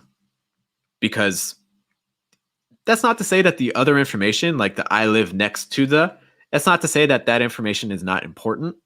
But the real important information is the park, live next to the park, and then the dogs. There's the dogs in it. Live next to the park, there's the dogs in it. The other information, yeah, you kind of need it for the grammar and stuff like that, but it's not as important as the other stuff. So if you're like, wow, my listening is really bad, why can't I hear this? Well, it's probably not necessarily that well, it could be that your listening's bad. I mean, I won't deny that, but it's probably that you're just not used to linking and you're not used to stress and you're not used to reduction. So you're not hearing the words. And this kind of, this is a problem. I think beginners, let me do this. When you listen to material that slows down, or let me do it. When I taught beginners, or sometimes when I teach beginners, I want to use authentic language. I want to use language you're actually going to experience. I think that adjusting language for beginners, like modifying how words sound, is a horrible idea for beginners. Because I think what ends up happening is that you go through your beginner years, maybe even your intermediate years, used to hearing this language that doesn't actually exist. You spend 2, 3, 4 years listening to, in this case, English, but this is for any language. You spend 2 or 3 years listening to English that doesn't exist outside of like textbooks. People don't talk like that. People talk with reductions. People talk with linking. People talk, these are elements of the language. And when you slow things down, like if I say this sentence slower, I live next to the park that has the dogs in it. No one talks like that. I'm taking out all of the things that English speakers use in their speech. I'm taking off the linking. I'm adding more stress. I'm adding more thought groups. I'm doing all of these things that don't exist in authentic speech. And so what ends up happening is it's not that your listening is bad. It's that your listening is actually probably really good for what it's been trained to do. But if you're listening, but you're not training yourself to listen to authentic conversation. You're training yourself to listen to inauthentic conversation. And that's a problem. That is a problem. So my suggestion is, if you are a beginner, I don't know how you're listening to this live stream. If you're a beginner, it may be a little bit difficult. But if you're listening to this as a beginner, you want to listen to basic dialogues that use authentic speech patterns. So you want to listen to, for instance, basic introductions, like a basic conversation where two people are introducing themselves, like, oh, hi, my name is this. And then someone else like, oh, hi, my name is this. Nice to meet you. You want to listen to like very beginner conversations where you know all the vocabulary but you may not be used to the speech patterns. You want to find authentic speech patterns that are said with vocabulary that you understand. And the first time you listen to it, you won't understand it. The second time you listen to it, it'll be a little bit better. The 20th time you listen to it, you'll start noticing things more. And the 1000th time you listen to it, it'll be much easier. Okay, so my biggest suggestion, if you're a beginner, Jacqueline mentions that they're a beginner. So thanks for hanging in here, Jacqueline. You're doing great. My suggestion is to find dialogues where you understand all the words, but you have trouble understanding the listening, and repeat them and repeat them and repeat them. And for some people, that's boring. For me, I always find it actually I find personally that really interesting, because I think, I feel like you always notice different things. I can watch the same 5-minute clip of a movie 20 times, and each time I get something different out of it, just paying attention to different things. But not everyone can do that. I get it. But you want to try to find authentic conversations. Don't try to avoid situations where people speak super slowly, because people don't talk like that. All right, that's my 20-minute rant on the listening materials that beginning and intermediate students are using. Yeah. If you have questions on that, let me know what your thoughts are. Mr. Big Go Home, we got some facts. Yeah. Mary mentions, let's face it, we don't use our ears. We've been listening passively. And that's another thing. Mary, you're gonna get me going on another rant. Don't do it. I want to help people. I want to be complaining about things. Facts. It's hard for me to follow up native speakers, probably for these reasons. Probably not used to hearing the listening type things. That's another thing too. I mean, beginners don't study pronunciation, and that's I'll be honest, if I were to study another language, from scratch, I would spend the first month just doing pronunciation. That's honestly, that's what I would do. I would just do a month pronunciation. I wouldn't know how to talk. And I know that sounds boring. Everyone wants to talk when they learn a language, but I would say it can wait, but that's just me. I'm running out of water, guys. This is a problem. We're having a drought in the Geoff household. Mr. Big or Go Home. David Blaine, the magician? Am I thinking of the right guy? He's YouTuber. He's one of the slowest speakers. You want to be, I don't know if YouTube, depending on what the YouTuber is doing, it's kind of like teachers or public speakers. For instance, TED. If you're using TED Talks to practice your listening, I understand that TED Talks have, they talk about everything. So you can find topics that interest you. So if that is the goal, you want to practice listening on topics that interest you, that you can only find on TED. That's cool. But understand this: when you're studying listening from teachers, public speakers, presenters, the rules of speaking are different. As a teacher, in front of any classroom, whether I'm teaching native speakers or whether I'm teaching language students, the way I talk is different. The way I talk is, I'm aiming for comprehension, right? I'm trying to make sure people are following me. I'm trying to make sure people understand what I'm saying. So when you're doing public speaking, you want to make sure that public speakers have more thought groups. This is basically what I'm saying. Public speakers, if you analyze their speech, they will have more thought groups, which means that they will have more stresses, which means what this leads to is that they are easier to understand, because the more thought groups and the more stresses you have, it makes it easier to understand, because you're stopping your speech more often. If your goal is to study authentic language, I would encourage you to explore other things beyond, for instance, TED Talks and things like that, because unless you're giving lots of public speaking and things like that, that certainly can be helpful. But if your goal is to really understand, I want to understand how people talk on the street, or how friends talk to each other, TED Talks probably aren't going to do that. You're always going to be a bit of a loss. Mary mentioned speaking fast and slow is somewhat related to personality type. For sure. Some people speak faster than others. But I'm not going to deny that. But again, I'm just kind of talking about tendencies. The biggest tendency I see from people who learn English is they tend to have more thought groups and more stresses than native speakers do. And that is making your speech, that is slowing your speech down and making you sound a little bit less natural. Just a note.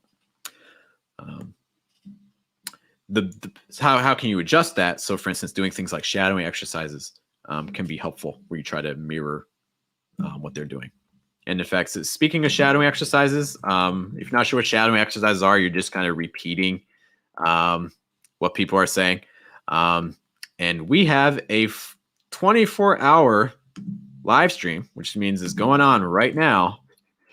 So if you want to get some shadowing practice in, you can do that. I will post a link.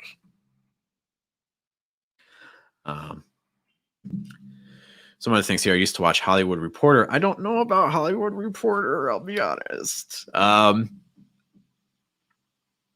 But you know, find things that listen to you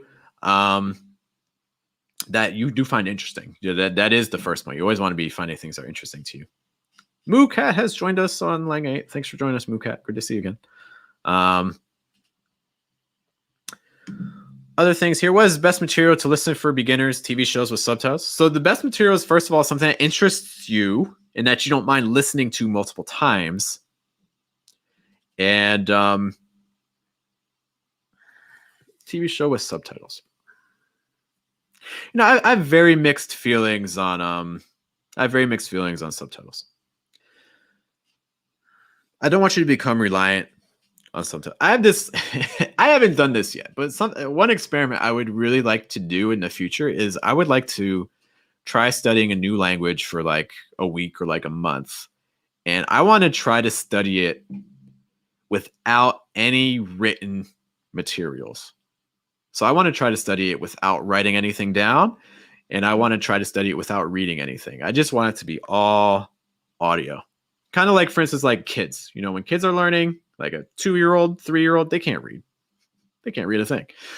They're still able to practice. So like just seeing how your language learning techniques have to change if you're only taking information from an audio source.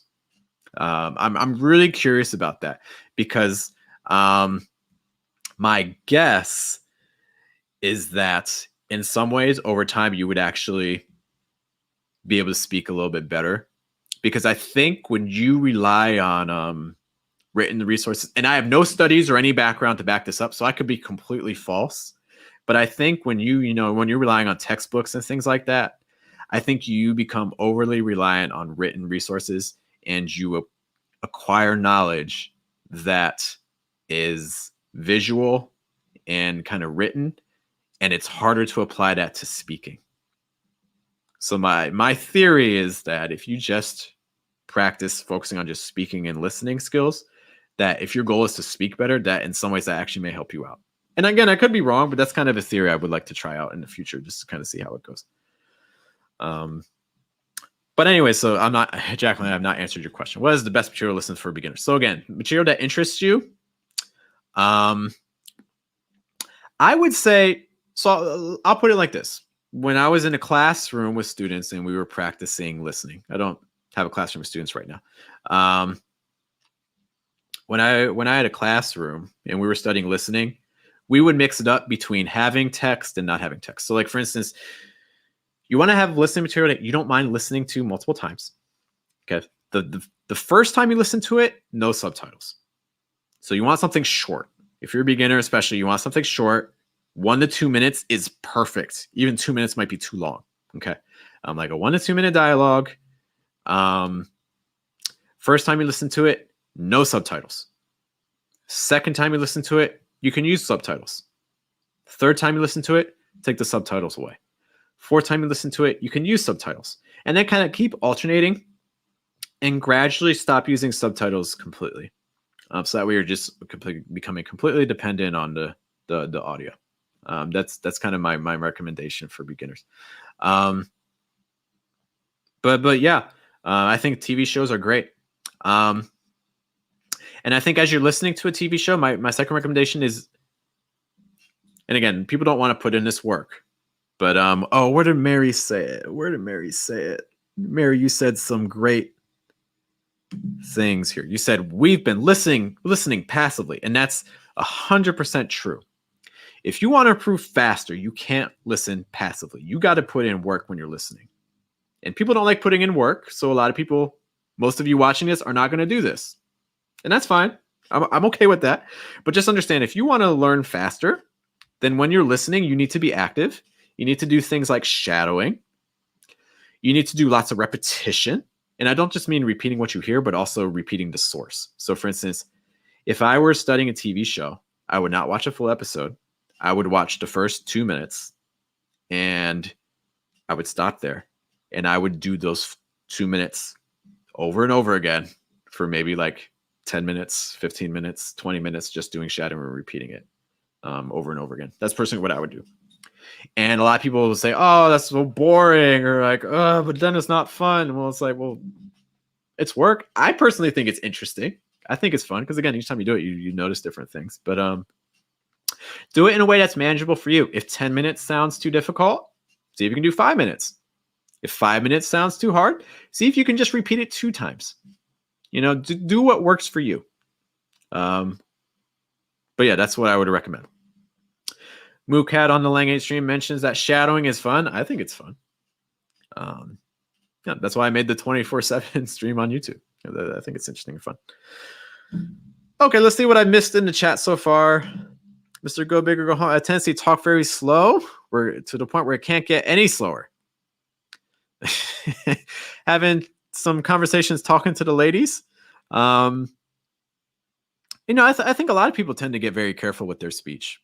That's also interesting too, because when people get nervous, one tendency that people have is actually the opposite, is that they tend to speak too fast. Yeah. Talking to yourself in the mirror. You know, I think language learners are the group of people that talk to themselves the most. So I would really encourage that. Yeah, I mean, your emotional state, I think, has a huge impact on your speed. Other people are definitely relating to what Mr. Go Big or Go Home. Talking to attractive people is just difficult. We have a question from Sales Recordings. Does vocal warming help resonance? Maybe. You know, I think, again, a key thing with placement is just, again, trying to just get as low in the throat as possible. One thing I mentioned before is that one thing with placement that some people find helpful is that when they speak in English, they find that they use a slightly lower pitch than what they use in American English, or in their native language, excuse me. So like in their native language, they're kind of speaking up here, but in English, I feel like they're speaking here. I'm exaggerating a bit, but that's kind of a thing. And you know, I think there can be something to do that. I don't think it's necessarily to use, you know, a lower pitch when you speak in English, but it is something that can be helpful. Mr. Go Big, Go Home. It's weird when we're talking so much. There's so many things you want to say, but you got to be careful because you can freak them out if you try to bring up too many things too fast. You got to be careful. Hot chicks versus. If I called my wife a hot chick, she would be like, "What?" I'd be like, "You're a very nice lady." We have a question here from Jacqueline. Repeat until I can recite every word, or just to understand the conversation? Look, I'll put it this way: like it's if you're repeating a TV show or things like that, I think you kind of need different goals. You kind of need a long-term goal. Like the long-term goal can be like, I want to understand what they're saying in this whole dialogue. The short-term goal can just be like, okay, I just want to do 5 minutes of just practicing shadowing. I'm not worried about as much about accuracy. I'm not worried about how precise I am. I'm not worried about mistakes. Muket's going on BRB. Okay, we'll see you in a minute. I'm not worried about mistakes. I'm just putting in the time. You know, so I think your goal, so like the first couple times you listen to something, I would make that my goal.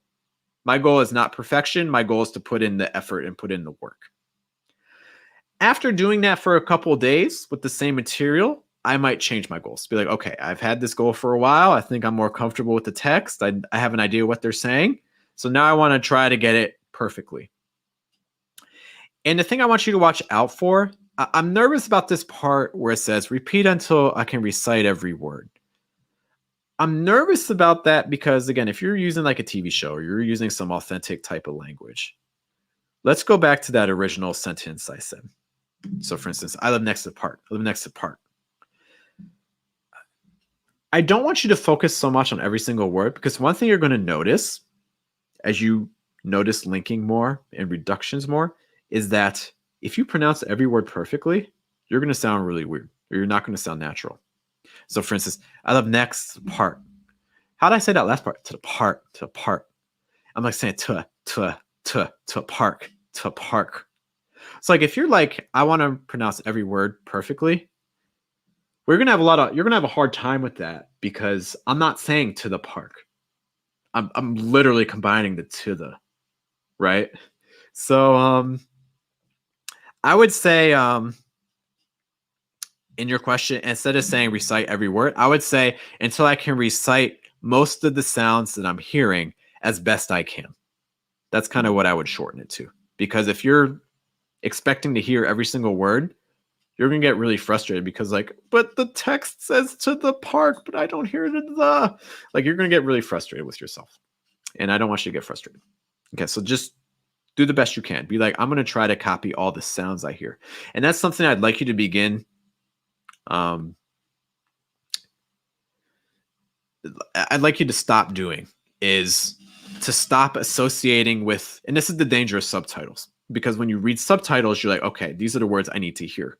But that's not entirely true, because if you're looking at the subtitles like to the park, but you're just hearing to a park, you're going to get really frustrated, because like, where's the? You're not going to hear it. So I would say instead, I would try to say, focus on the sounds. I want you to separate the sounds that you hear to someone saying from the individual words that you know they're saying.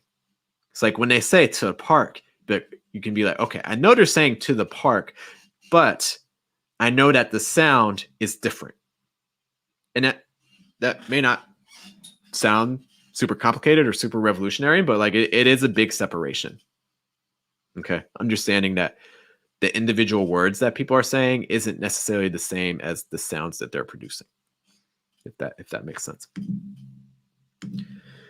So as recordings asked, why do actors speak fast in movies? Because actors are trying to copy natural speech, and they're using natural speech patterns.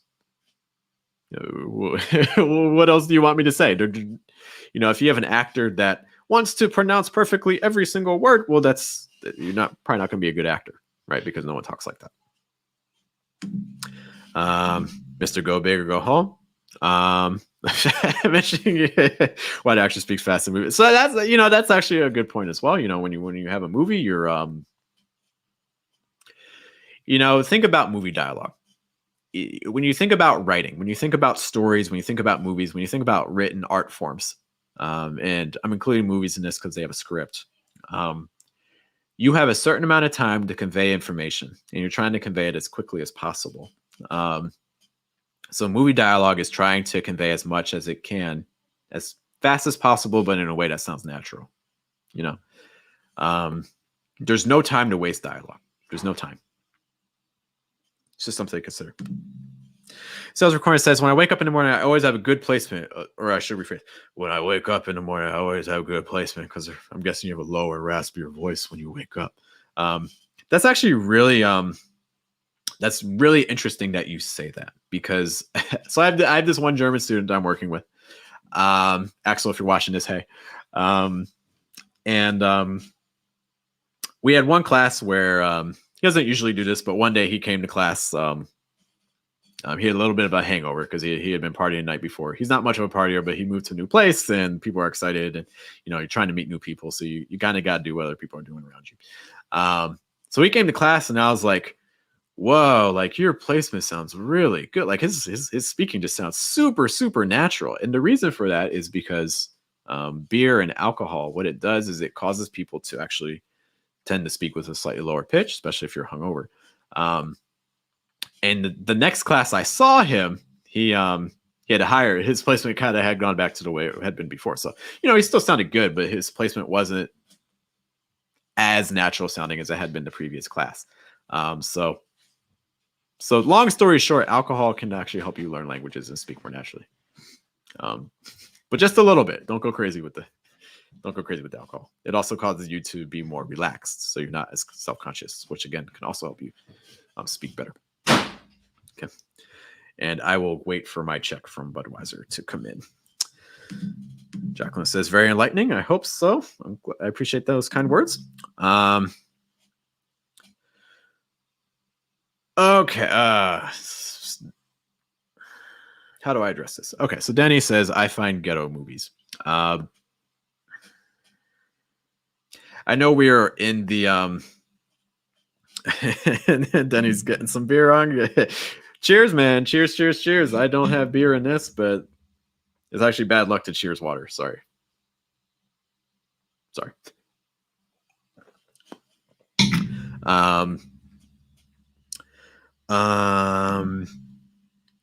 Be careful. Ghetto movies. How do I? It is hard coming from there are cultural things. Anytime you talk about different nationalities in different countries, I understand that there's always going to be cultural things that, how do you pick up on all the cultural things going on in a country? I don't expect everyone to know that. What I would say here is that instead of ghetto movies, I would probably phrase it. I'm guessing you mean like movies that use a lot of like urban language or things like that. I think that if I were phrasing it, I think that's the way that would sound a little bit more appropriate. I know some people here may be like, oh, political correctness going crazy, but words have meaning, and words affect people in positive and in negative ways. And I think ghetto has so many connotations associated with it that tend to lean more negative. I'd recommend, again, like movies that use like urban language. And you're right, because there's all different registers of English, and a lot of the registers that you'll find in typically more urban areas are different than what you'll encounter more in the suburban areas. And the way the media has typically placed kind of like the accents that you typically find in suburban, specifically like suburban Midwestern America. That's the association of, okay, this is what American English is, this Midwestern suburban accent. But there's other variations of that as well. And that doesn't mean that they're lesser or that they're more important. So just kind of things to pay attention to. And then again, I'm not trying to attack you or anything like that. Just try to more promote awareness of just the different languages. Lizzie asks, how about rap music? Is rap music good material? You guys are trying to make me do like all kinds of rants today. I want you to get away from this idea of like good material versus bad material. Instead, I want you to kind of focus more on material that is closer to what I'm looking for versus material that's not as close to what I'm looking for. You need to determine what type of language is your goal. If your goal is rap, or if your goal is to communicate with, people who listen to rap or things like that, then the only way you can do that is by listening to rap. Like it's or immersing yourself in that culture, and because it really is a culture. If that's not something that interests you, if you're like, in the language that I see myself using in the future or that I want to use, I have less of an interest in this. Well, then maybe not studying it. You don't need to be familiar with terminology that, is used a lot in rap or in patterns that are used in rap. If you're not really exposed to that, and you don't see yourself being exposed to that in the future, you don't need to. I would say target the things that are meaningful for you. I'll give an analogy for my writing students. Some of my students want to get better at writing emails. So how do you get better at writing emails? Well, you got to read a lot of emails and practice writing a lot of emails. I have other students that want to write essays. How do you write an essay? Well, you got to read a lot of essays and write a lot of essays. So, and the same thing goes for listening. If you're trying to speak a certain way, or then you need to expose yourself to that sort of language. So kind of determine what is the language, how do you want to talk, and then try to find people that talk that way. But as you do that, again, I strongly encourage you want to avoid hubris. You want to avoid arrogance. You want to avoid thinking that, okay, the way I chose is more prestigious than other ways. Because then what you're doing is you're associating language with things like ability and intelligence and things like that. And that's a slope you want to, I really encourage you to try avoiding. Okay. Because, thinking that some people are better or worse just because of the language they're using, that's not, something I can encourage. Other things here, because I know I'm missing some comments. Did you realize Johnny Depp's accent is quite unique for him as an American? I'll be honest, Johnny Depp's done so many movies and he changes his, he's a great actor who changes a lot of how he talks depending on his role. So I'll be honest, I don't actually know what his authentic voice is. I'll be honest, that's a great question. Sales recording says, I work for an American software house called Kept Trucking, and I found even some of the Americans don't have low placement. Everything that we talk about, specifically in my videos and things like that, we talk about general tendencies. Some people there's just going to be all different kinds of different variations. So in terms of I still think that in general, the placement that you'll hear most people talking in North America is going to be lower than the placement that people speak in other countries. I think that's a generally universal thing. It may not be, as different, but I think in general to speak a strong American English, or kind of like a universal standard American English, I think in general your placement needs to be lower. That's not wrong. And Denny, I want to go back. And no reason, please. There's no reason to apologize. I'm not attacking you. It's more just awareness. This does not just relate to English. This relates to any language. I think it's always hard when you study languages because people assume that language means one specific thing, when the reality is that if I study Arabic, okay, well, do I study standard Arabic? No one speaks standard Arabic. Do I study Egyptian Arabic? Do I study there's and then even in those countries, the Arabic that they speak in one part of a country is going to be different than the Arabic they speak in another. It's really hard studying languages. Because people want there to be like a one universal definition, but it just doesn't exist. It's hard. Just going through the comments that I see. Lazar speaks quite quick. He sounds New York. I'm definitely going to have to pay attention to Johnny Depp. You guys are going to have me look up some Johnny Depp interviews. Some things here. Oh, wow. And, since this is just coming up, just a reminder that I have a video that talks all about, I'm going to stop sharing my screen. Why do I still have my screen shared? Because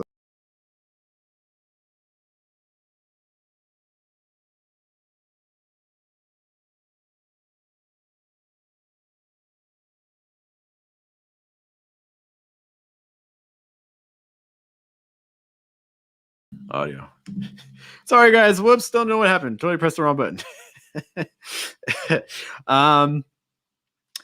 But yeah, so just a quick note. So I have a whole video that just talks about things related to, like, for instance, Black English and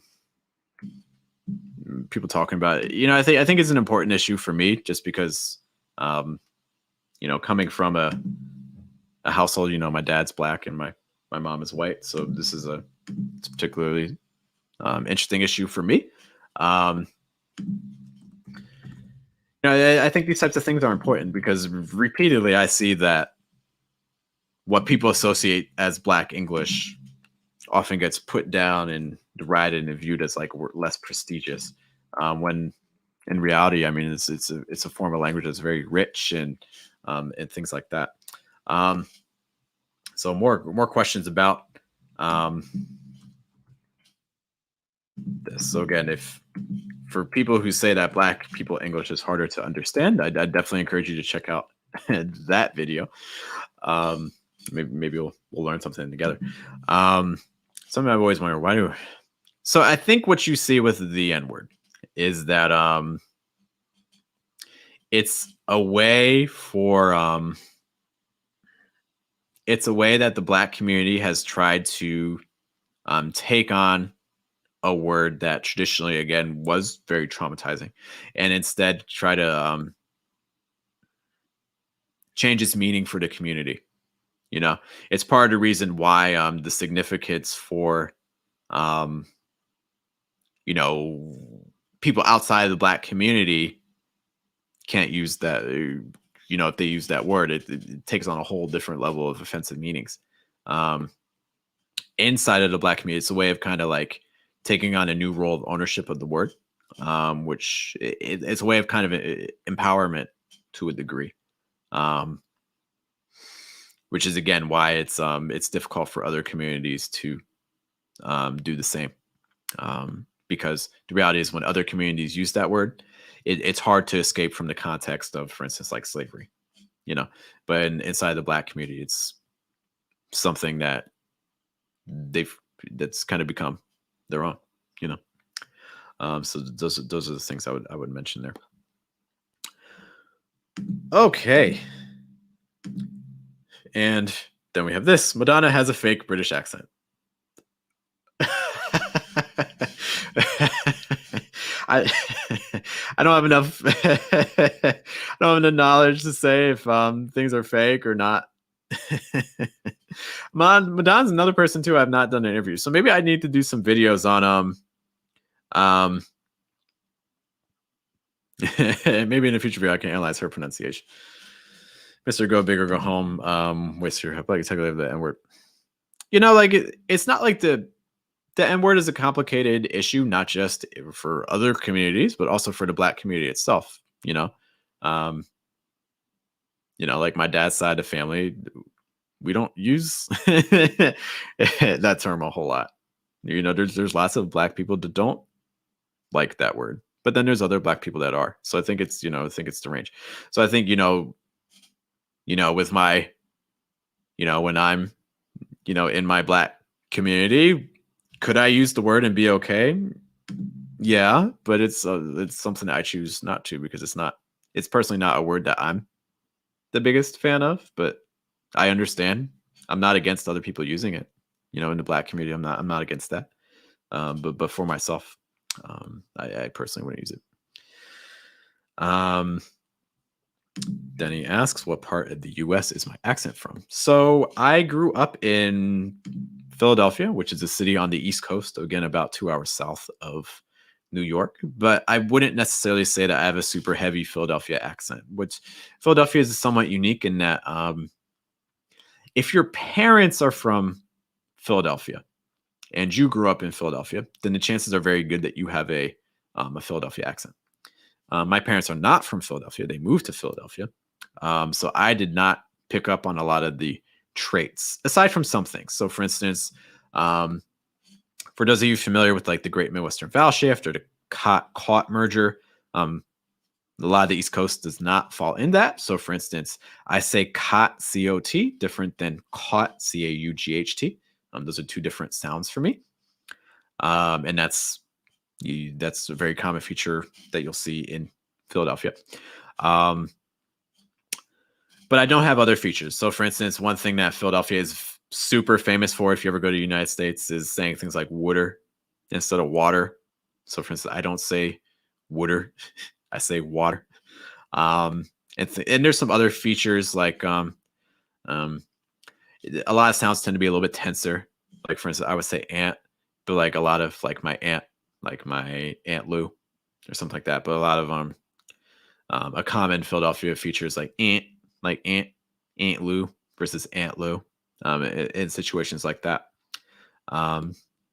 So I would say that I kind of have a relatively standard Midwestern accent with some slight flavorings from the East Coast, but not super heavy Philadelphia. Just note, guys, I do have to head out momentarily. So if you guys have some last questions or things that I can answer, be sure to post them in the chat. This is also your last chance if you want me to take a look at your audio. I know some people had posted some things earlier. You can send me this at this link. And if you look up earlier in the chat, you should be able to see the link. Okay, it's just a note. So if you want me to take a look at your audio, send it to me there. Let's see other things here. Australian accents and British accents are pretty similar. I think it depends who you ask. I think if you ask Australians, I think that they would say no. Or if you ask Brits, I think they would say no. I would say that I think Australian and British accents are closer than like American to Australian or American to British. That's something I would say. Then he says, it's really interesting. I like the Texan accent. So you like kind of a Southern accent, eh? A friend of mine is from there. Yeah, my wife and I actually lived in San Antonio for a little bit. San Antonio is great, especially if you like food. San Antonio has all kinds of food, Mexican food, barbecue, Tex-Mex. I don't know. If you come to the United States and you want good food, then you probably need to go down south. The south is where the good food is at. Other quick questions I want to answer. Are you going to go live tomorrow? I am not, unfortunately. I have to edit the video. I actually was talking about our next video. So our next video coming out tomorrow, and I would really appreciate it if you guys check out the video if it's something that interests you.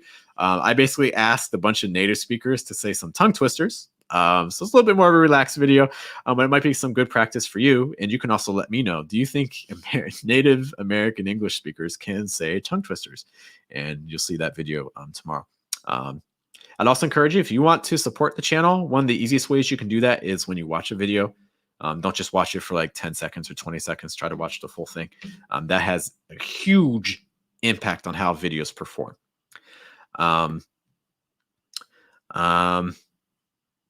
What's a phrase I could say in the audio? So when you go to the Google Drive, when you go to that link, it actually is going to have a sentence up top that you can say. And so that's kind of the sentence that we've been using.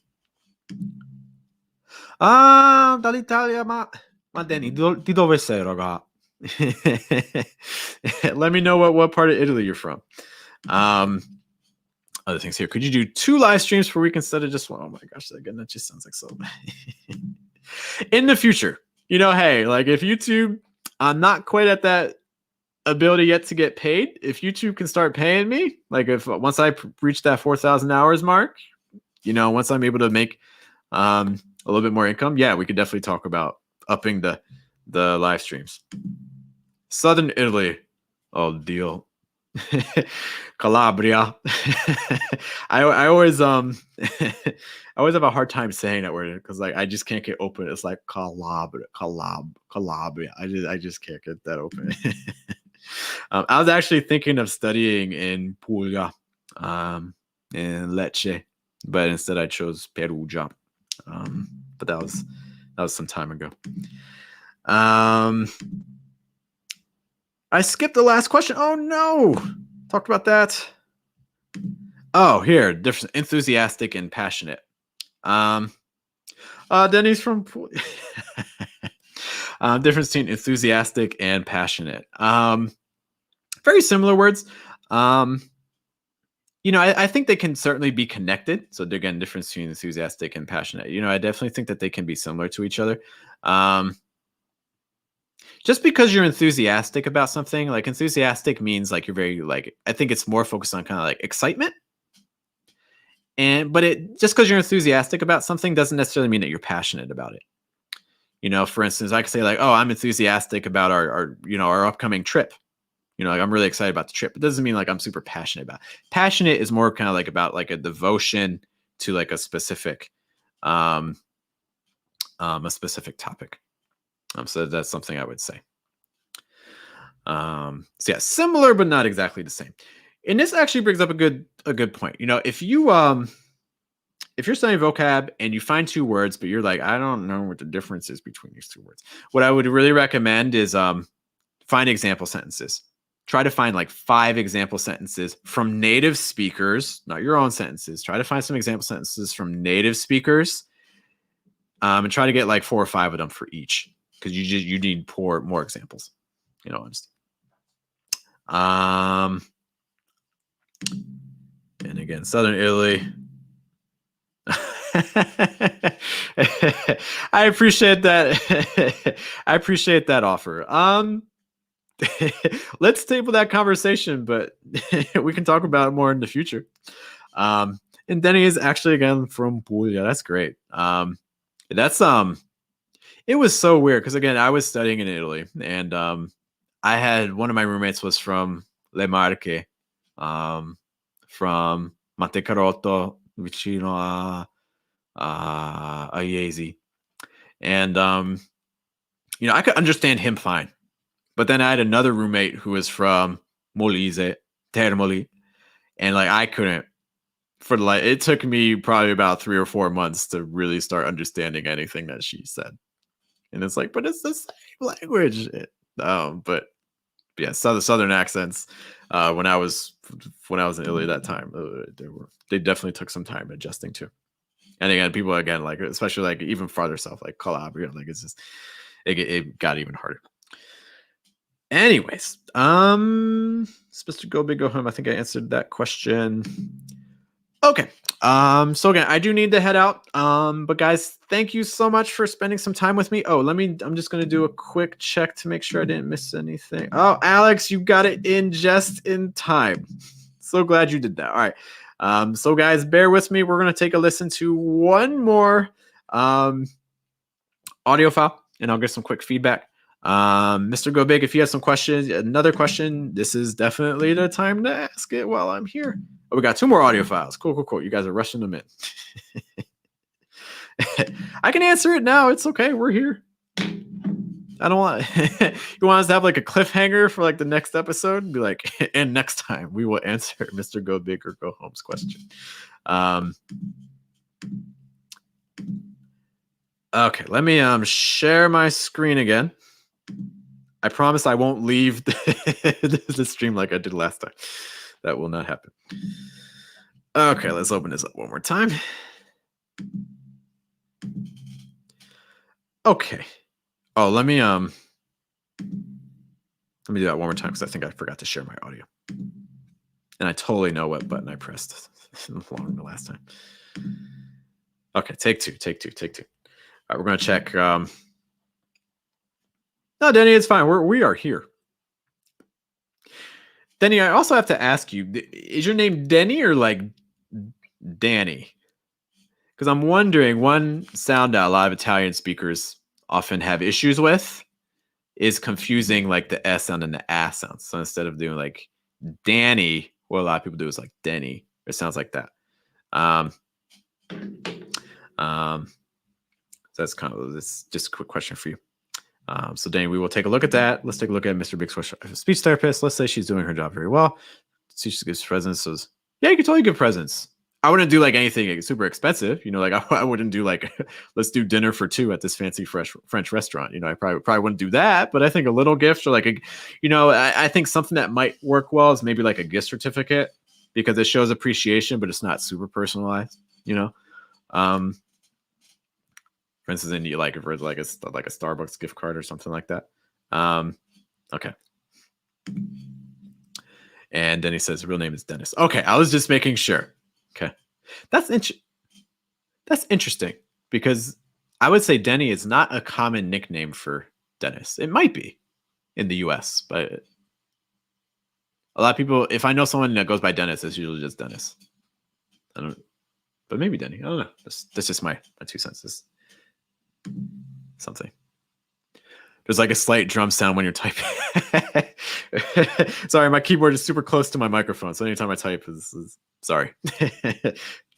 But maybe a drum roll can be helpful too to make things more dramatic. Okay, but you guys aren't here to hear me ramble. You're here to get some feedback. So let's take a look. This is from Alex. I'm excited to hear you, Alex. If this isn't the answer, then what could it be? Okay. So we talked earlier about having too many stresses and too many thought groups. And I think this is, if you have too many thought groups and too many stresses, what's going to happen is you're going to get a sentence that kind of sounds like this, where it's very natural sounding. Mary's basically saying that this is not ASMR. This is annoying. I'm sorry, Mary. I want to hear this again. If this isn't the answer, then what could it be? That ending was closest to having a natural sound. Then what could it be? Especially the could it be? The could it be? Hey, Zobeda's in the house. What's up, Zobeda? Thanks for joining us. Good to see you. But let's break up this first part again. If this isn't the answer. If this isn't the answer. If this isn't the answer. Instead of answer. That's the little thing on answer. Could have a slightly stronger R sound at the end. But the other thing too is, again, you're kind of separating every single word into a thought group.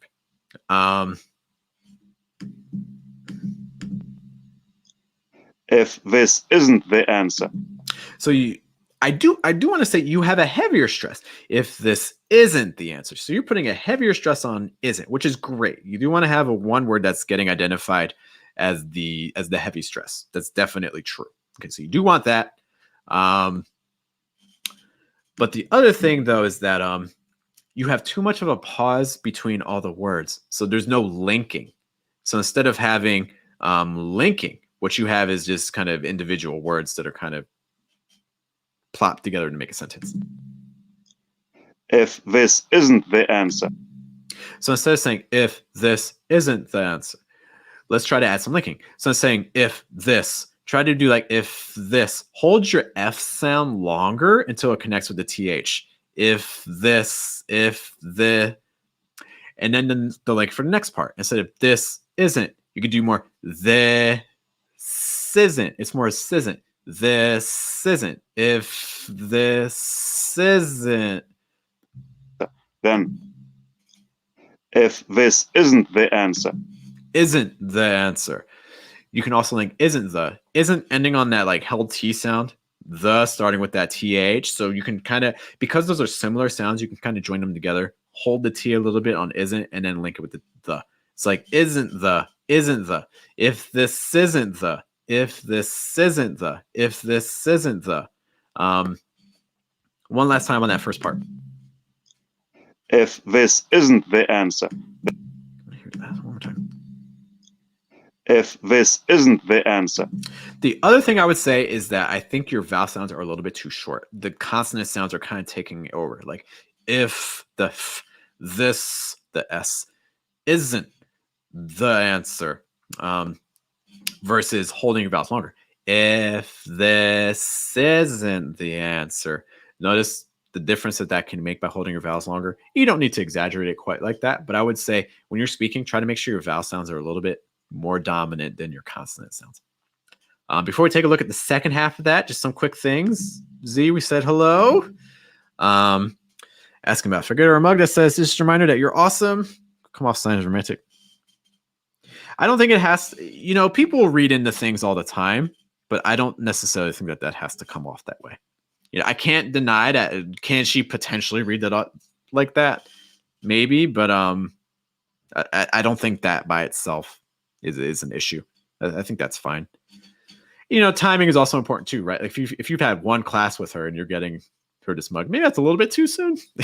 Like if one of my students did with me, it might be a little bit too soon after one class. But if you've been like doing this for like a couple months or something like that, I think that's fair.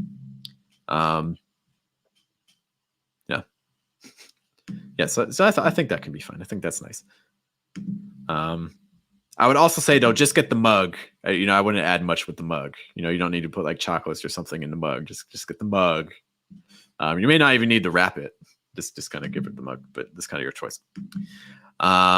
Hello. This is one of our newest. She's checking out our Telegram group right now. So just a quick reminder, if you want to get feedback on your pronunciation every single day, kind of like what we're doing right now in this live stream, if you want to get your own feedback for how you sound every single day with quick reminders, I really recommend you check out our Telegram group. We do this every single day. I give you challenges. I listen to your audio. I give you suggestions. 2 minutes a day. That's all we do. So I would really recommend checking out our Telegram group, patreon.com/Fluent American. Sasha, you can let them know if you're enjoying it so far. Or if you're like, this is the worst group I've ever been in. You can let them know that too. So I'm so glad to see you in the live stream. It's great to see you. I'm glad we're not analyzing sleep patterns. I'm glad we're able to analyze some pronunciation. Yeah, I think that's fine. Like, I don't want to be like, hey, back off and then I never see her. I don't think that will happen. And I think that's actually, so you bring up this point too. I think, if you're a first ever client, I mean, that actually can be very reassuring, to get that from your first client, like a gift like that, I think that's really rewarding. Another thing too is like, just a reminder that you're awesome. You could even just shorten it to say your work is awesome, or thanks for your work, or thanks for your help. Or like you're really helping, or something like that, if you're worried about the phrase as well. Zobeda is getting anxious. She's like, but what is the second half of the sentence? What are they saying? What are they saying? Let's take a look. The answer. Then what could it be? Then what could it be? Then what could it be? Then what could it be? Again, I would try to link the then what more. Then what? Then what? Then what? Notice what I'm kind of doing with the intonation there. Then what? So it's like fall, rise. Then what? Then what? Then what? So it just helps to link the sound a little bit more. Then what? Answer. Then what could it be? Then what could it be? And let's just talk really quick about the linking there. Could it be? It's like, could it be? Then what could it be? Then what could it be? So let's listen to that one more time. If this isn't the answer, then what could it be? So just if this isn't the answer, then what could it be? I personally probably wouldn't have put the heavier stress on what. I probably would have put it on be, but that's just me. You can put it on what, but I think you're more likely to hear it on be. The very last minor thing is if this isn't the answer. I would recommend reducing that more to the. A lot of people have confusion, like, do I say the, do I say the? And like some textbooks will say, oh, in this situation you use the, in this other situation you use the. I honestly would say more though, it's all about how stressed the is. Like if you're trying to emphasize it, then if you're trying to emphasize it more, then I would say that you can say the answer versus the answer, because again, typically in American English speech, there's linking going on. There's reductions and things like that. The is not a word that usually gets stressed, so you're much more likely to have it reduced and linked to vowel sounds. So it's not as common that you'll hear it become the. Correct me if I'm wrong, there's 2 holidays this month. I don't know. I work every day. Holidays don't mean anything to me anymore. I'm not sure what holidays there are. I'm sorry. I wish I could answer that. I couldn't hear then. Let's actually listen to that again, see if there's anything funny going on with then. If this isn't the answer, then what could it be? Then what could it be? Then what could, yeah, I don't have a whole lot of comments on then. I think in general that sounds okay. All right, so Alex, I hope that is helpful. Thank you so much for sharing your audio. Keep up the great work. Let's see. Denny is our last one, it looks like. Let's take a look at this. If this isn't the answer, then what could it be? What could it be? If this isn't Hello to Lollipop on the Lang 8 stream. If this isn't the answer, then what could it be? So the 2 words that are standing out to me are answer and what. Those are the 2 words that I want to highlight for a moment, just to answer really quick, Mr. Go Big, Go Home. I do teach English in real life, but I teach virtually. I teach online. For more information about that, you can go to fluentamerican.com for scheduling classes and things like that. For anyone interested in pronunciation classes, you can check us out there. There's also, of course, information on our Telegram groups. So let's listen to this again.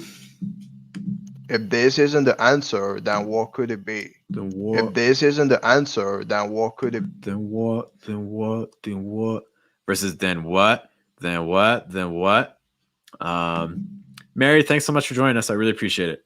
And yes, we use Zoom and things like that for classes. Zoom, Skype, Whereby. There's a couple other applications and stuff.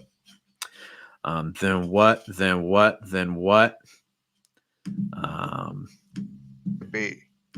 If this isn't the answer, then what could it be? Then So what? then what could it Then what? Then what? So here, see if we can hear a difference between then what versus then what. Then what? Then what? Then what? Then what? Throat needs to be a little bit wider, more open, more air needs to make it through. So it's not then what, it's more then what, then what. So that's definitely something to take a look at.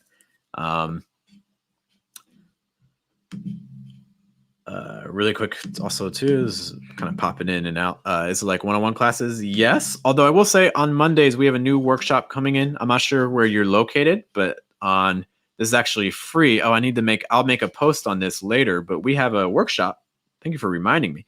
Let me see if I can find it. Let me bring this up. Check this out, guys. You can join me for free in a class.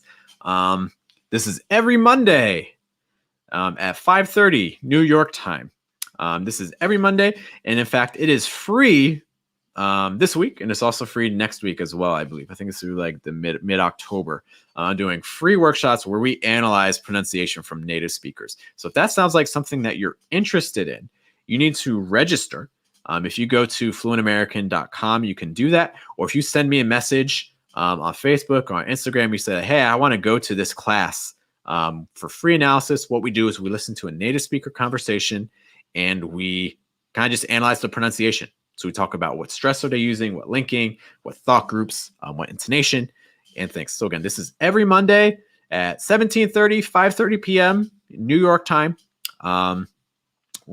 It's free through mid-October. So if you want to get an idea of the class, become one of our influencers. See what I did there? And yeah, it'd be great to analyze some pronunciation with you. So definitely stop by. I'll be making a post about that on the chat as well. Oh, sorry, I totally pressed the wrong button. I wanted to finish talking about Denny's. Let me load that again. Okay, so Denny mentions I changed my placement, but I think I still sound high pitched. You know, you can have a low placement but still a high pitch. Like my guess is that it could be that your throat's still too tense. It's still too closed off. Not enough air is making it through. That can certainly happen.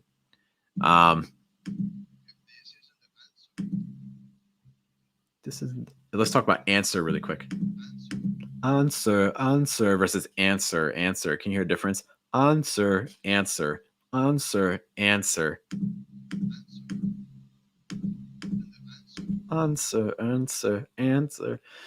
So what I think is so this ass sound that comes before an N. We talked about this in lots of videos too, but it was always good to reiterate. When you have an ass sound that comes before an N, the sound's going to change a little bit. You're going to feel it go more towards the back of your mouth. So instead of ass, more can you hear a difference between ah and eh? Okay, so that's the first thing. And then you want to do a heavy breath out of your nose right before the N. So it's like and, even like the person's name, and. So like answer. Compare that to answer. Play it again. Answer. So just kind of pay attention to that. Go with those and type combinations. I like the, especially what could it be? What could it be? The could it be? I think that sounds pretty good. In the beginning part. Also, what I'll say on this, it sounds a little bit long I, like this, as opposed to this, because it's a little bit the short I sound. Just a little bit there. Let's do that one more time. If this isn't the answer, then what could it be? We talked earlier about reducing stresses. So one thing you could experiment too is take off that stress on what? Because right now it sounds like you kind of have 3 thought groups, or even maybe how many thought groups do you have? Hang on. So you have 2 thought groups there. If this isn't the answer, if this isn't the answer, then what could it be? Then what could it be? So it's not a super long sentence, but you're giving me 4 thought groups. Let's reduce it to 2. If this isn't the answer, if this isn't the answer, then what could it be? If this isn't the answer, then what could it be? Can you hear a difference between that and if this isn't the answer, then what could it be? Versus if this isn't the answer, then what could it be? I think it's just going to give you some more room to flow. Mr. Big, thought process or thought groups? Thought process is like how you think about something, or like the thinking process that you go through, or like the understanding. So for instance, if you say, what's your thought process on how you teach? Like, it's kind of like, what do you think about when you teach, or what's kind of like your strategy in terms of like your thoughts. Thought groups, again, are like groups of words that go together in a sentence before a breath. So to give you an example, if you're not sure what a thought group is, you haven't seen our videos on that, just give you an example here. So I'm hearing 2 groups there. If this thought group isn't the answer, thought group. See if you can hear that. If this isn't the answer, if this isn't the answer. Okay, so I'm hearing 2 thought groups there again, and then at the end, then what could it be? Then what could it be? So good. Then what thought group could it be? Thought group. Versus then what could it be? That would be 1 thought group. So one last time, just to show. I'm hearing 2. If this isn't the answer versus if this isn't the answer, then what could it be? Versus then what could it be? Okay. I'm going back to here. So thought process, what you're thinking. Yeah. I think that captures the meaning pretty well. And Denny, what I would say about and this also, so I need to reduce thought groups. Beta says, do you mean using less thought groups is better? I don't want to say using less thought groups is necessarily better, or that you need to reduce the number, but I would say be open to exploring how many thought groups you're using, because this kind of goes back to something we mentioned earlier. What I see with a lot of language learners, English language learners, hello, Sarah, thanks for joining us. What I see with a lot of language learners is they tend to have more thought groups and more stresses than native speakers do. And again, that's not necessarily a problem, but it does affect your rhythm, because just listen. I just want you to listen to how these 2 things sound. If this isn't the answer, then what could it be? Let me play that one more time. If this isn't the answer, then what could it be? Which one's able to flow more? I think if you have more thought groups, you're breaking up your patterns more. Hello to SRK. Thanks for joining us. So again, that's not necessarily a bad thing to have more thought groups, but it definitely, in fact, impacts your rhythm. It definitely has an impact on that. Okay, let me just double check to make sure we got everyone's audio. Yes, we did. Cool. Okay, give me back your screen. Okay, woo. I am just about out of water, but I need water. I think this is the longest live stream we've done. All right, I do need to get ready. I need to prepare our video. So again, just a reminder, we'll have a video coming out every Wednesday and every Sunday. And so I need to go edit our Sunday video. Our Sunday video is again going to be talking about tongue twisters and having native speakers say some tongue twisters. So again, if you want to support the channel, but maybe you don't have monetary resources or things like that, then the best way to do that is to, when you're watching a video, watch as much of the video, even if it's a video you hate, and I'm sorry, I hope you don't hate the video, but if it's a video, even if you don't like, just having it play in the background just to get, that just helps the algorithm so much. So this is something I would encourage. That really would help me. Okay, guys, like I said, I do need to run. Quick question. Sarah asked me, what is my name? I am Geoff from Fluent American. That actually helps me close. Thank you so much. Also, keep in mind that link. So for those of you who sent audio files, this is the link we are going to use in the future for analyzing your pronunciation, analyzing your audio. So please be sure to save it. Check it during this week because I will ask another question and you can send me your audio files. So that way for our next live stream, I'll be able to analyze your pronunciation. So save that Google Sheet, save that document because we will be using it in the future as well. I'll post new challenges and you can send your audio and we can take a look at it next Saturday. Other things from Denny, thank you for the tips. Thank you for sharing the audio. I can't do this without you, man. We appreciate it, of course. Zubeda, I'm glad it was interesting. Always try to maintain interest. I always love having teachers, students. I know Zubeda is a teacher, so I always appreciate that feedback. Hey, I hope to see you in a class. I look forward to that. Other question, is the stream getting saved? Yes. If you go to my channel and you look at uploads and then you change the filter to live streams, you will see all of our live streams there, including this one once this is finished. Okay, I think that is everyone's questions. All right, I need to get water because my throat is a desert right now and it is very parched. Thank you guys for spending part of your Saturday with me. You know, I realize you have lots of options for pronunciation and YouTube and families and things like that. So I really do appreciate it. I will see you in a future video. Have a good day. Have a good night. Oh my gosh. How are you going to ask me like the biggest question at the end of the live stream? How are you going to save this for the very end of class? So if in case you can't see it, if you're on the Lang 8 stream. So Tetwani asks, is it possible to speak English like a native speaker?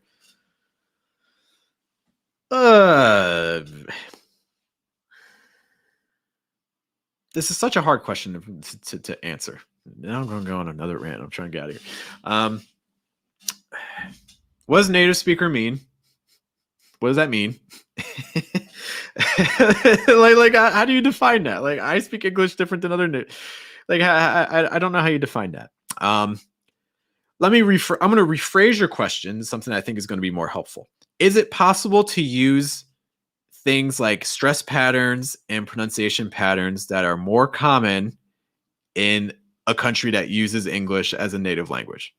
Yes, 100%. The concepts, if you're not sure what to study, you need to study two things. And we could talk about them more in future. You can watch the whole video that we just did. But if you're not sure what to study, but you want to sound more like a native, you need to study placement. That's the first thing I would encourage you to study. If you're not sure what that is, look on my video. I have a whole playlist of placement exercises. And you need to study stress. If you only have time to study two things, those are the two things you need to study, placement and stress. If you get really good at those two things, you will immediately start sounding more natural. Okay.